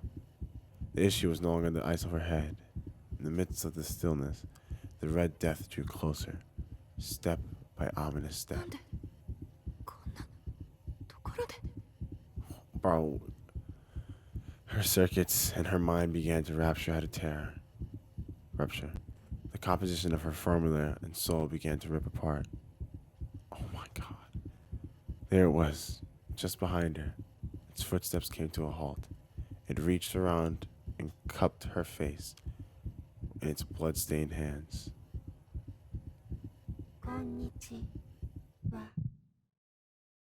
Huh?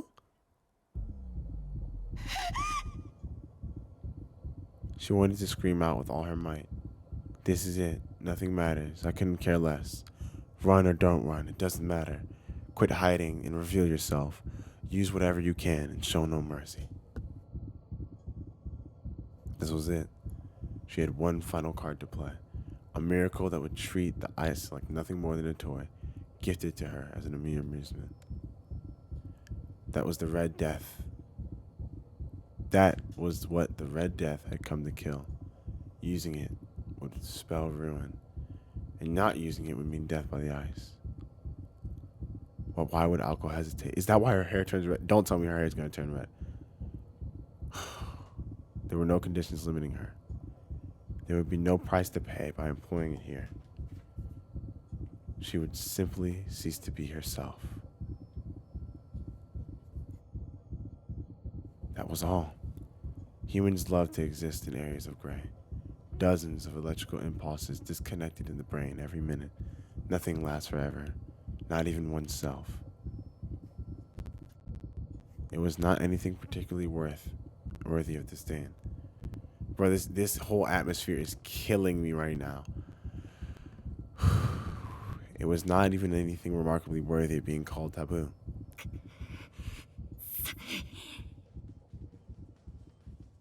What escaped her lips now was rage, bewilderment from the red silhouette. The girl let out an inaudible scream.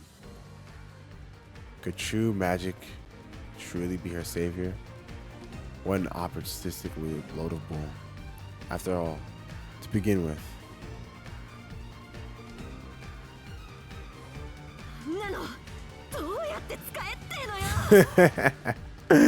indeed, Alco was still in the dark when it came to that magic. This music! Hold on! Whatever it was. Oh my god! I love this! Let's go! Her hair's gonna turn red, isn't it? Show me that and I'm going insane. I have not screamed this whole episode yet. I might have to. Come on, Alco, come on!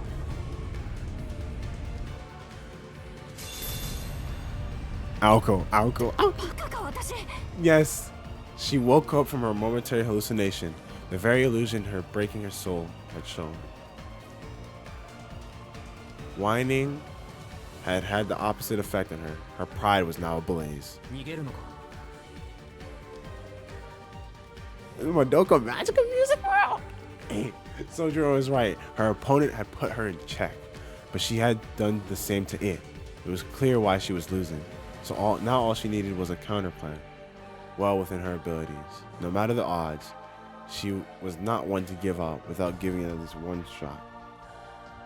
That's right.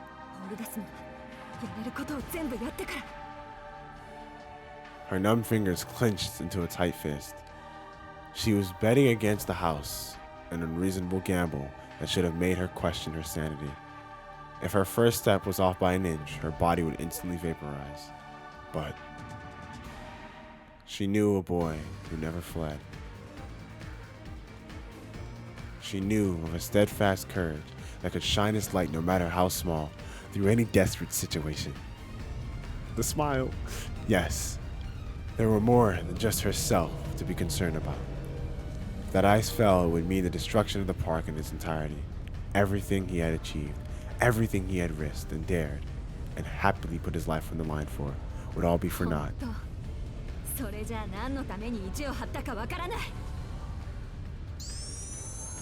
Show it to me, Alco. Show it to me, Aozaki. Determination and confidence surged through her like electricity. She was in no mood to be crushed by a giant sleep of ice. If she was going to lose, she'd rather do so as the grandest firework possible. Alco was a sore loser. At this point, she'd rather burn herself to cinders than let it decide her end. Show me the blood heat.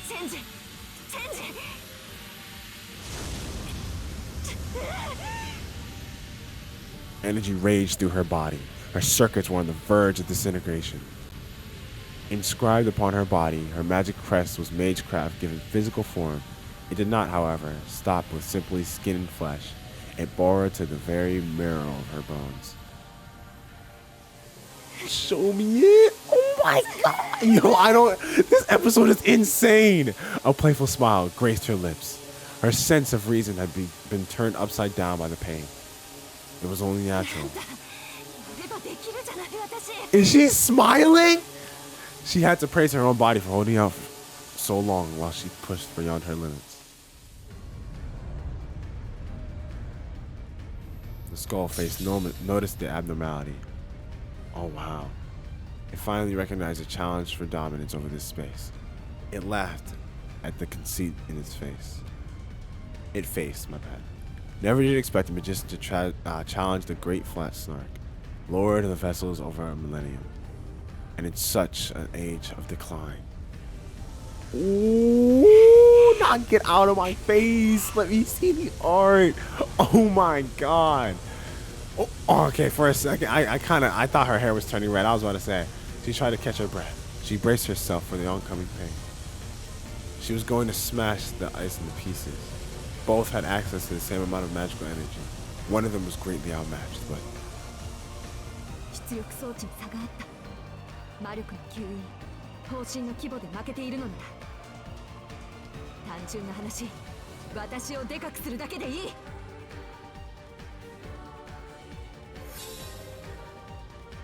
チェンジ、ツアープラン。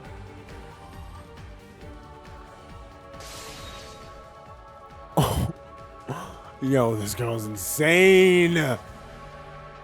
The feedback will go beyond anything that she had experienced today. Quite simply, her decision went far beyond recklessness. She expanded both formulae to the maximum size. The first layer would transform into a giant vortex, swallowing up the mist. The second layer would process it from one end and pop it into her like a barrel, like the barrel. 私の想定が甘かった。撃ち落とすなんて半端もいいとこ。この場合、跡形もなく打ち砕くった。 Let's blast it to hell. Show me, Alko. Show me your power. The magical energy responded in concert with her conviction. It formed the pattern of a writhing serpent. Voiceless magical power flying the banner of revolution.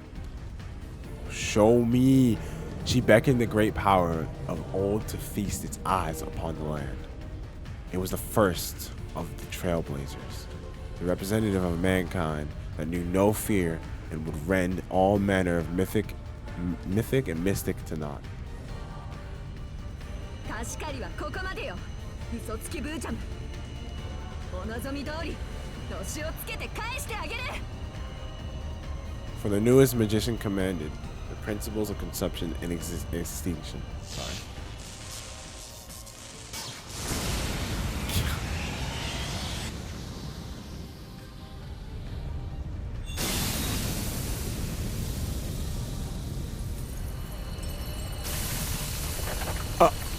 Actually,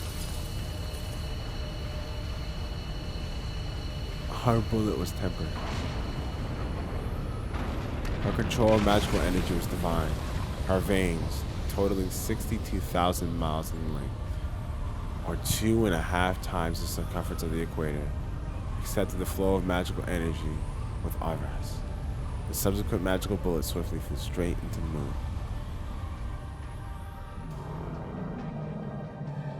No, no, no! Death rose to the surface of the moon. A cry of terror and of indignation echoed through the abandoned park. Reality was burned into the eyes of the creature of fantasy. The smile. As Alko looked upon its vain attempt to struggle, she knew she had tasted victory. Victory despite her absolute reckless use of magical energy. The energy scales had been tipped to their breaking point, but nevertheless in her favor. So up and up.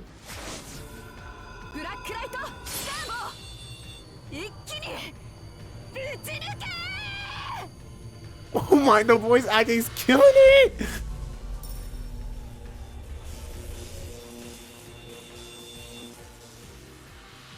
Oh.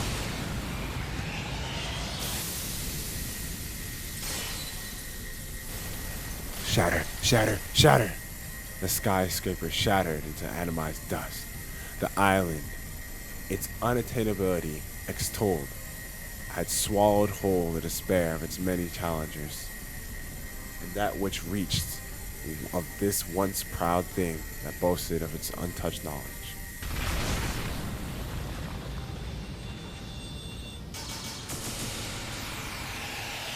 You're done. Azure mist bemoaned its demise. The icy canopy in the sky crumbled. The snark hunting bullet jumped over the moon. It throes of death sounded like the roaring sea, reverberating across this fairy tale land.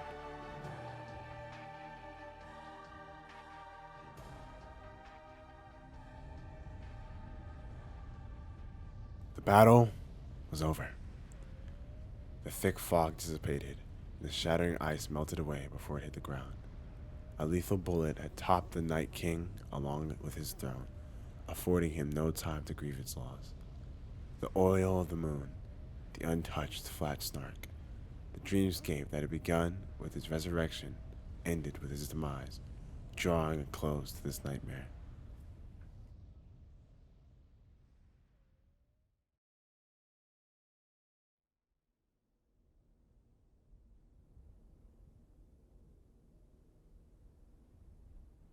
Ugh. さすがに無茶だわ。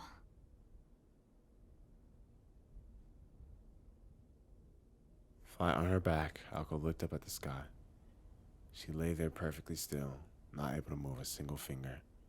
When she tried, her whole body screamed out in agony. She was completely empty of magical energy, and her magic crest had come to a halt. She estimated that it would likely require a whole day to recover all her bodily functions. Sadly, all she could really do in that moment was take a breath. At least her crest was swelling with pride.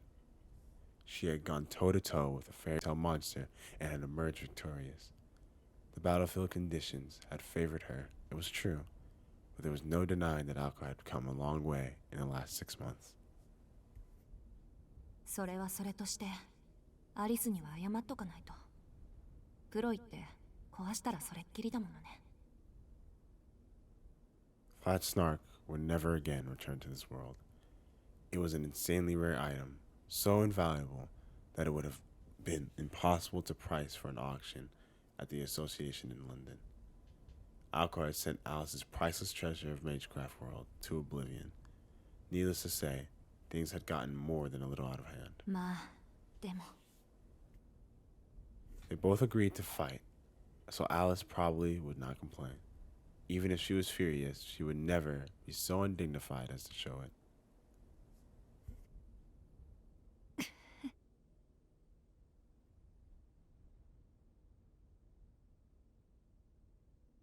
Second, Alex. Oh, wow. Alco relax. Alco relax. Alex, you get it, right? Okay. Her fatigue finally caught up to her. She did everything in her power to fight off the overwhelming drowsiness. Aside from a few minor internal injuries, her body was miraculously unscathed, so much so that she felt she could possibly stand up and dust herself off after a bit of rest.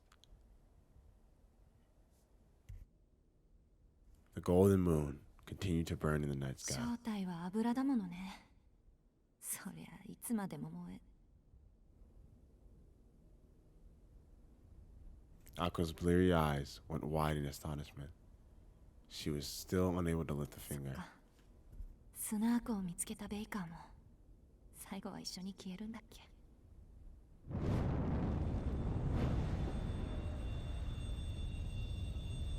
She sighed in resignation.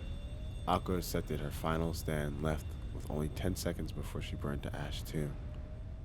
Alice, please. Elsewhere, just a short moment prior, fettered by strong winds atop a roller coaster, Sojiro gravely peered at the ground. Mumu? Mumu? All he could muster was a single murmur. He could see Alko on the top of some drawing on the ground, and なんだあれ。いくらなんでも頑丈すぎないか。in the distance, there was something familiar in the direction of the ruined house of mirrors. Sojiro's drop to throw Alko's hair from the great height was complete. While not the most impressive task. What? I mean, I guess compared to what she just did, but it was an absolutely matter of life or death. And to top it all off, just thinking about how he was going to get back down to the ground was making him dizzy.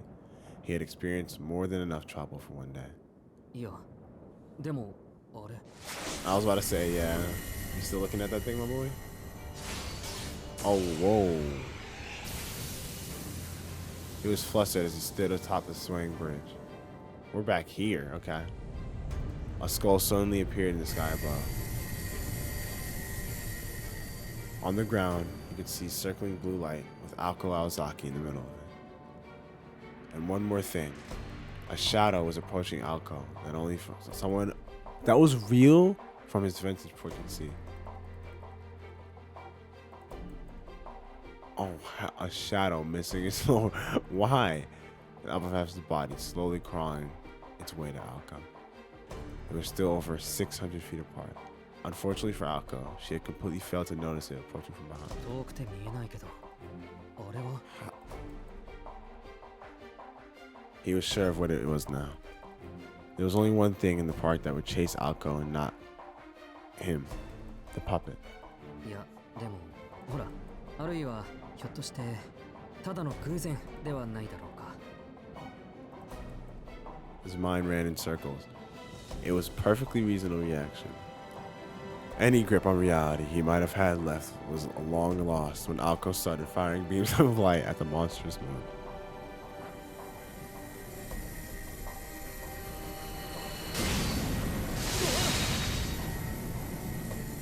Alko's merciless fire buffeted the roller coaster like a storm.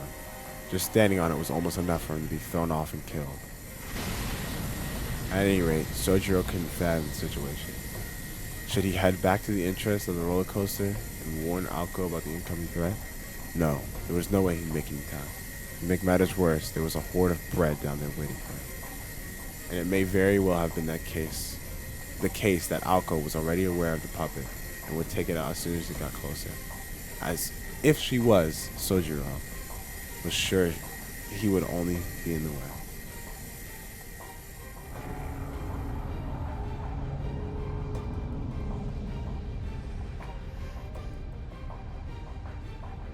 It did not seem like there was anything he could do to help. And beyond that, Alko was not only the only one in danger. He was in quite the predicament himself. You can't go home again. The road home was never as safe as one thought. It was as true here as it had been in the mountains. The path he was on was no exception. As risky as the ascent had been, it was even more dangerous to go back down. There was no time to be worrying about others.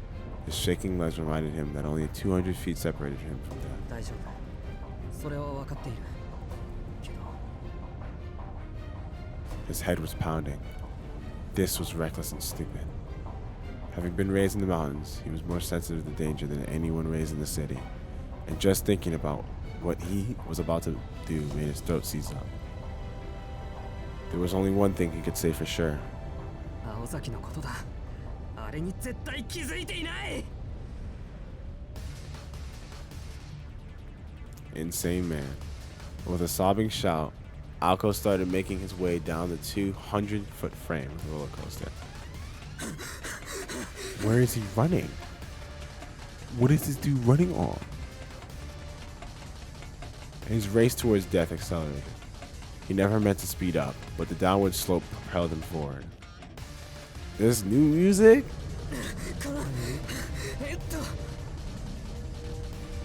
It was too late for regrets now. What a shot! Now that he was running, he had no choice but to go even faster, and time was not on his side. He never would have made it in time if he'd taken the long way down. Never mind the breadmen crowding the exit of the roller coaster. With the exits blocked, the outcome would be the same whether he went slowly or quickly. There was no reason to rush to his death as desperately as he did.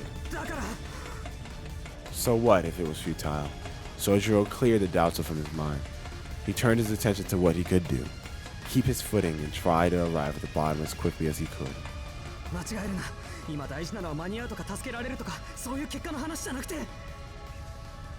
He had no choice or no idea what impulses were driving his stiff limbs. He just focused on the moment, pushing past the fear and the cold logic. At his core, he was the kind of person to deal with problems head on. There would be no time to think about consequences later. Consequences, but hesitation was not his only こんな obstacle. 時に The worst possible hindrance appeared at the time when not focusing on the track would mean certain death. Sojiro sensed something wrong with the egg he had been so studiously observing out of one eye. Something had changed, and at the very moment he realized it, よそ見してる場合じゃない。 Sojiro stumbled and instinctively caught himself. It was a miracle he had not fallen. Descending on a roller coaster, one foot on foot, was an act of suicide. The egg stayed right by his side, so closely it was likely it would collide with him. Though he was trying just as hard as he could not to look at it, he could not help but feel unease that the door was like decoration in its center was gradually open. ああ、もうちくしょう。なんだってこんな。 He cursed his rotten situation, and yet he refused to slow down. He ran even faster, glaring at the egg on his side. 本当おかしい。こんな状況なのに、なんで。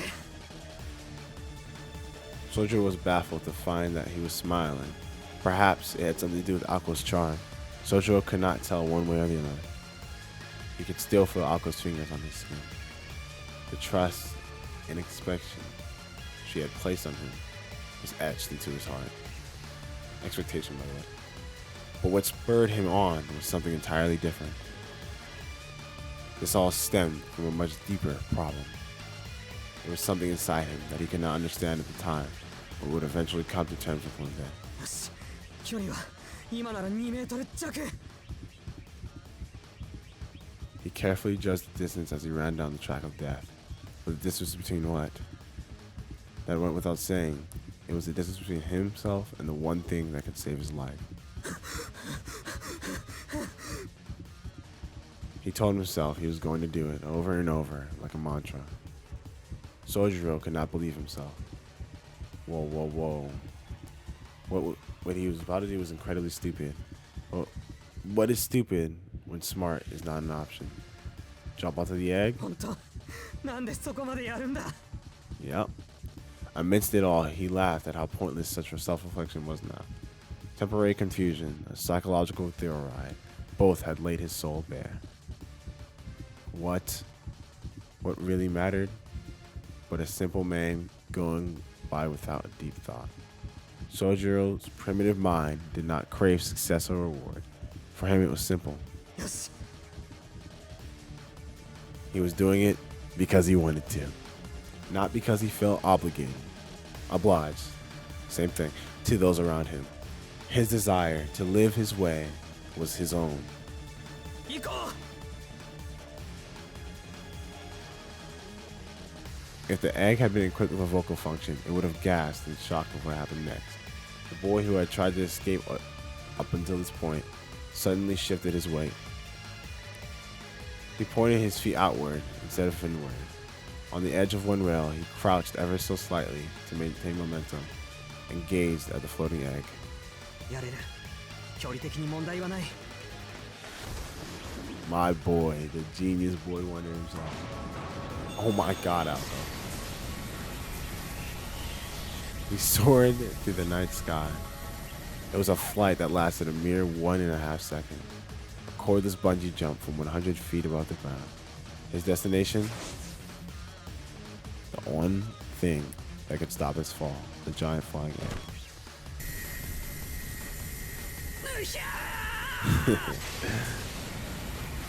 He shrieked, this time out of elation, as he desperately clung to the egg's surface. Just earlier, the cold-blooded witch had told him that without fear, the top of the building would feel no different than the ballast beam. This from the same witch that would have been left speechless had she witnessed this spectacle. Fearlessness was one thing, recklessness was another. He followed it up with an act that would irritate her for days to come. 頼むぞ、頼む。 Clinging to the egg, he shifted his gaze away from it. He felt the rapid descent. Sojiro, focusing his half-shut eyes on the ground, leaped off the egg once they were a few feet from the ground, then turned back to carefully reestablish eye contact. Something so unbelievable to Sojiro, the elevator at the department store and the mysterious floating egg were both just moving objects, virtually indistinguishable from one another. よし、悪くない。 This mute 食べ物を粗末にするのは良くないと思う。 This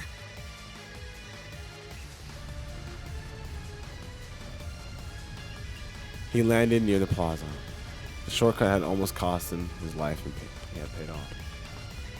Sojiro took off running the second his feet touched the ground. The puppet after Alco was the only thing on his mind. He paid no attention to the moonlight in the sky. Or the egg. Furious about being used and seconds away from itself. What? Seconds away from self-destruction and blasting fragments all over the place. Akko's dumbfounded expression spurred Sojiro on. The curse was complete. The empty egg began to sing its warning to let them know there was no escape. Oh my god.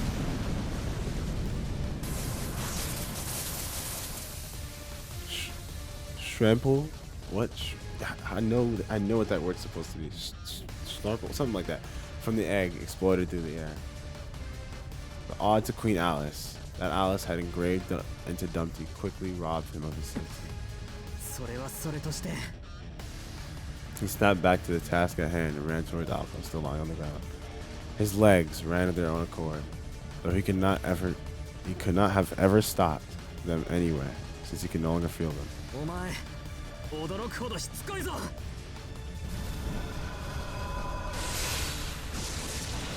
What if it thinks that the puppet is her? I don't know what this is. It looks like those are... Oh!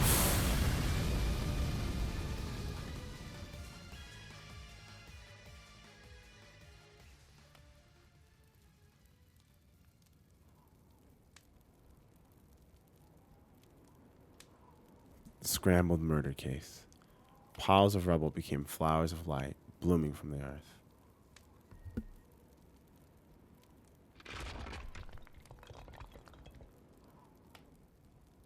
My boy Sojiro. Hero or stupid, was it? What did she say?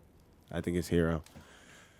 The final curtain drew close and the defeat left the battleground. This is the thumbnail, bro. Come on. This is fire.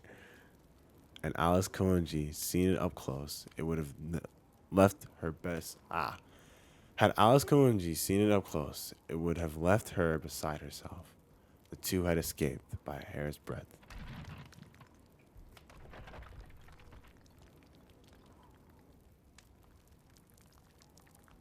The only person in a position to witness the rare mutual destruction was the girl who had been saved from it.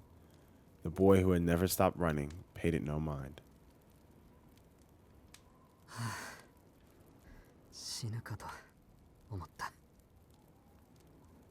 The safety of the girl in his arms meant infinitely more to him than the miraculous way in which he saved her.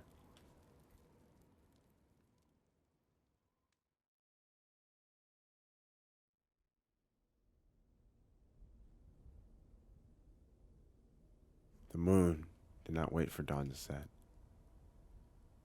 The ornamental texture of the fairy tale kingdom faded away.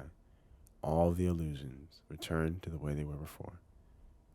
From the ostentatious chords reverberating through the streets, to the puppets welcoming their guests.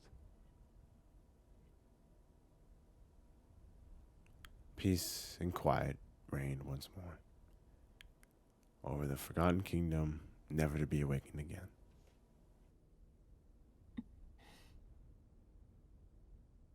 Out flickered the embers of late night dream. Even the electrical lamps that illuminated the park. Together, they watched it disappear. Sojiro lay on the ground, desperately grasping for air like a fish out of water. The curse of the exploding egg had numbed his pain, and he was understandably exhausted after all he experienced. He looked like he could be blown away with the lightest of breezes. While Akko was also exhausted, she was still in better shape. Focused on taking deep breaths, she was already working to recover her strength. She addressed Sojiro indifferently as her gaze remained on the amusement park. The abruptness of it was a bit theatrical in nature. She wanted to look at him as she spoke, but her pride was simply too great. あなた、なんかすごいことしなかった？ Don't get me with this music, bro.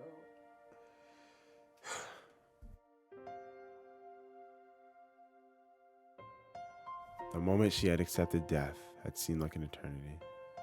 She was beside herself in shock and how indifferent she had been as the shards rained down from the moon. But a reassuring voice had snapped her back into reality. Why did he do it? What was he thinking? What moronic things did he have to do to pull it off? She had no answers for these questions, lying on the ground as she was. All she knew was that he had more than made up for his failure in the House of Mirrors, and then some. In those fateful final moments, she addressed him, hoping to find answers, but found herself unable to probe any further.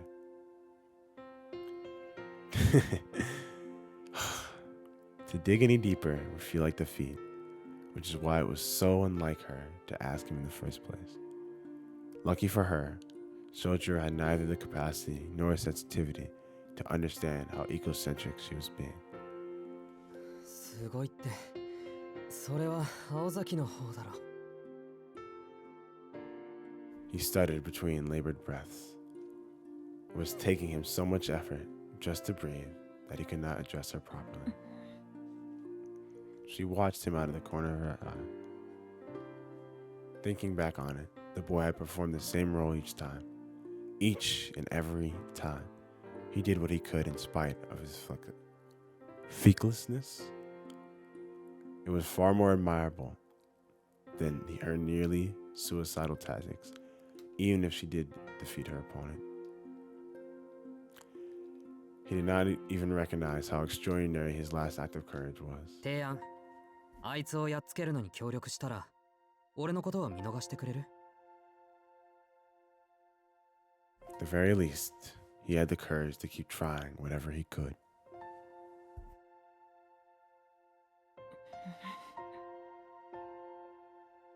A spectator might have viewed him as a supporting actor. His actions were not exactly memorable. But the lead actress he supported did not see it that way. まあね。認めたくないし、口になんてもっとしたくないけど。Such inspired actions were wasted in a supporting role. This guy really pulled off the impossible. It was so amazing that she wanted to shout it as loud as she possibly could for all of the world to hear. 青崎？ほんと、人畜無害もどうすぎると侮れないわ。All Ozaki can do was sigh.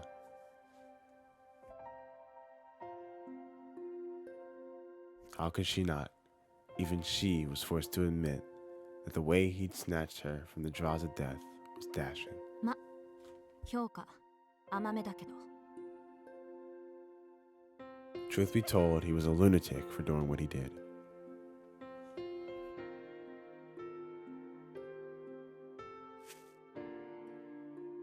She steadied her breathing and composed herself.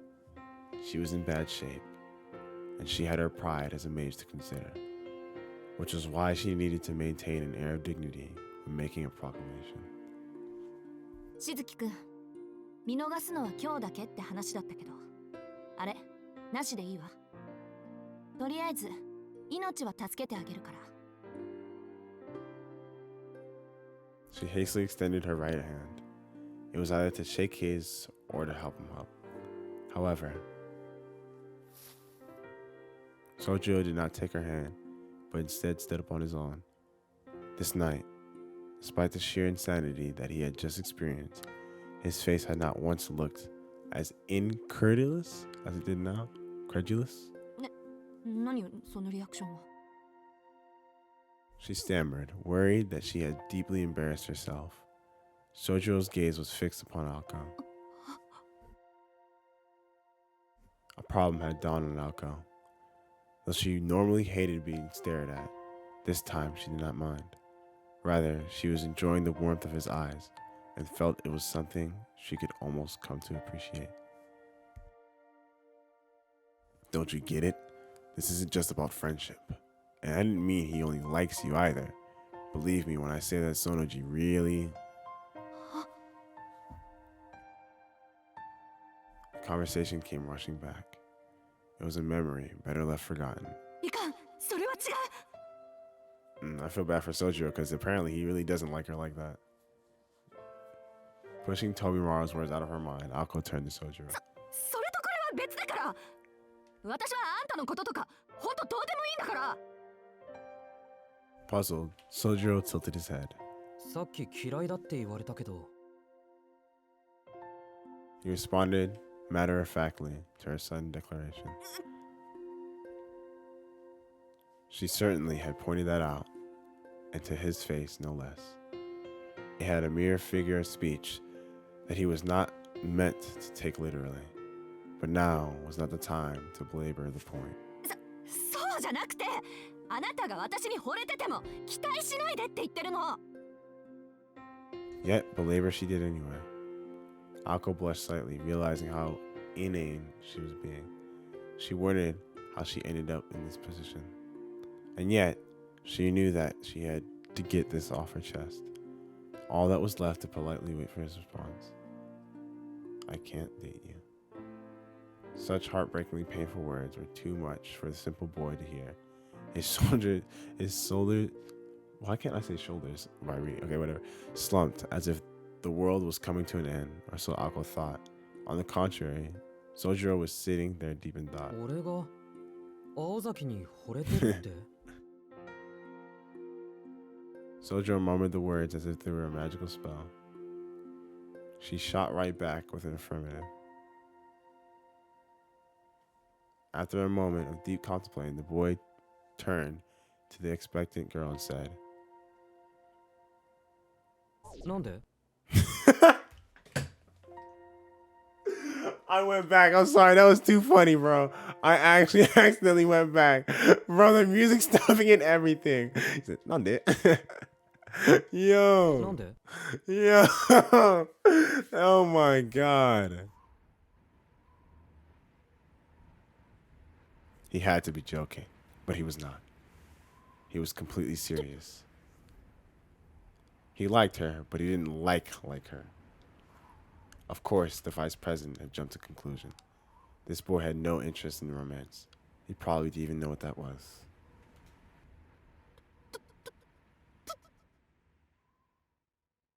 She was incredibly embarrassed by how confused Sojiro still appeared to be. Her rosy complexion spread throughout her entire body. もう一度聞くけど、なんで そりゃこっちが聞きたいわよ。飛び丸の大バカ野郎。 Just like that, she had lost her cool and given an unjustifiable outburst. It was time to seal out the area and destroy all the evidence. You know, I'm gonna let that slide, Alco, just because you're technically the reason he's alive right now, but you're also the reason he almost died. Alco, it's Alco, man. It's Alco. You know, let her do it. You know, she could have, blew his face off. Alco's embarrassment devolved into sheer panic, and her grudge against Tobimaru suddenly manifested as criminal assault. She lashed out with a punch that could have taken down a bird mid-flight. More specifically, it was a brutal right hook. Ako blinked. Her blow had connected with something solid, snapping her out of her view. Her temper and lashed out at the completely defenseless Sojiro. It had been a splendid blow with all her weight behind it, knocking him out cold. Jesus! Okay, maybe I take that back. I mean, he kind of looked cute sleeping. What, huh? Okay, Sojiro groaned, crumpling to the ground. Her punch finished the job that the curse had started. If not for the discomfort on his face, he appeared almost to be sleeping. Ako convinced herself that he was napping, not concussed. いっか。予定通りになったものね。 The tension in her shoulders, I don't know why I keep reading shoulders wrong. It's weird. Eased as she looked down at Sojiro. A ton had gotten in her way over the course of today, but the day was saved for now. With nobody left to butt heads with, She felt exhaustion finally overtake her. 歩いて帰れるかな、私。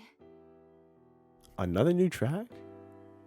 Her fatigue was enough to make her complain out loud. When she thought about it, she realized that this was the first time she had used up all her magical energy and the first time she had participated in a battle of this scale without any prior preparation. Though in truth, 私一人じゃどっちも相打ちだったっけ。 this mute bro, the new tracks are going crazy. She felt somewhat proud as she whispered those words. Normally, it was something that she would beat herself up over, but instead, she simply shrugged her shoulders with a bitter smile. I'm smiling too. After all, it was thanks to the person sleeping by her side. ね、聞こえてないわよね。 As if the night... Bro, stop. I had to read. Calm down, music. It's okay. We're gonna get through it. As if the night swallowed her voice before it reached him, she received no response. Confident, she continued in an even quieter そう voice. ありがとう。十分に助けてもらったわ。 Of course, there was no response from Sojiro. She was not expecting one. Saying it for the record was enough. Alko watched Sojiro sleep for a while and then pulled something out of her pocket. It was a palm-sized glass bottle her roommate had given her, which she opened with a pop. それとこれとは別だから。 Leaving behind words colder than a winter chill at night, she called out his name. She barely sensed the bottle moving. What? As the silhouette of the fallen boy appeared to blur, she got the feeling that the weight of the bottle had increased slightly. うわ、どうなってんだろうこれ。 What appeared to be a human form could be seen inside the glass. Alice Konji's tools were mystics that confounded even the most knowledgeable of mages. As soon as Alko tried to analyze them with logical reason, she was already out of her depth. Knowing this all too well, Alko closed the bottle and watched the boy disappear as if by some magic trick. まったく、こんなの手品じゃなくて魔法だって。 She muttered as she looked into the magical bottle. Its weight had not changed significantly, and she had no idea how it worked. But the one thing she did know was that there was a human being inside of it. Its light weight was almost unnerving, closer to empty air than a human being. It was about as heavy as one would expect if they bottled a summer breeze. Thought that did fit her image of Sojiro perfectly. アリスの言う通り。 She muttered to no one in particular as she recalled the past. ほんと、私らしくない。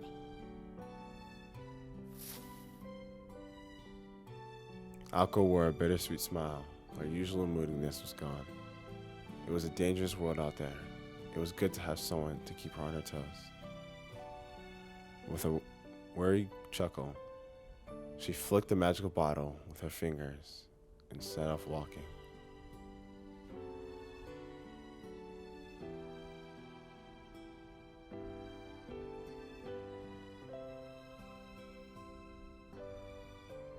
She could hear the bell in the distance, signaling the end of the play. An ephemeral dream gave way to reality. In the grand scheme of things, it had been but an instant. As the actors exited stage left, and the last of the lights silently flickered out. And so, the long-dead amusement park played its final role as a memory for a boy and a girl.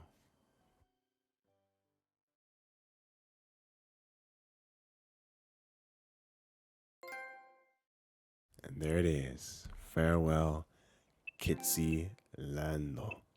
I can't believe how high end that chapter was. Bro. You guys that have been watching since the beginning, right? Of course, most of you have, right? I would assume. I would hope. You see how each chapter just keeps on topping the next. Top. Did you see the animations? Did you see the beam? And then the characterization, bro. Alko is my girl, bro. At the ending, she said, "Oh my god." And then Sojiro, oh my god, Sojiro literally is the most insane man. I knew from the beginning, from when I first saw him. You can go back. When I first saw him, I knew he was that guy. I knew he was that guy. Sojiro is definitely my favorite character, and I wonder what Alice is gonna do. Is she just gonna like shut up about it? Like, I need that conclusion. I'm gonna get it in the next episode, along with you guys as well. So I hope you guys enjoyed. As always, this is a really long episode. I think it's 3 hours now. Really long. So if you stayed here, thank you. I appreciate it. I hope you guys are enjoying Witch on the Holy Night as much as I am. And yeah, I guess that's it for now. I'll see you guys in the next one. Youth versus Tone. Remember, there's no such thing as hard. Just how long you're willing to fight.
強さに傷つ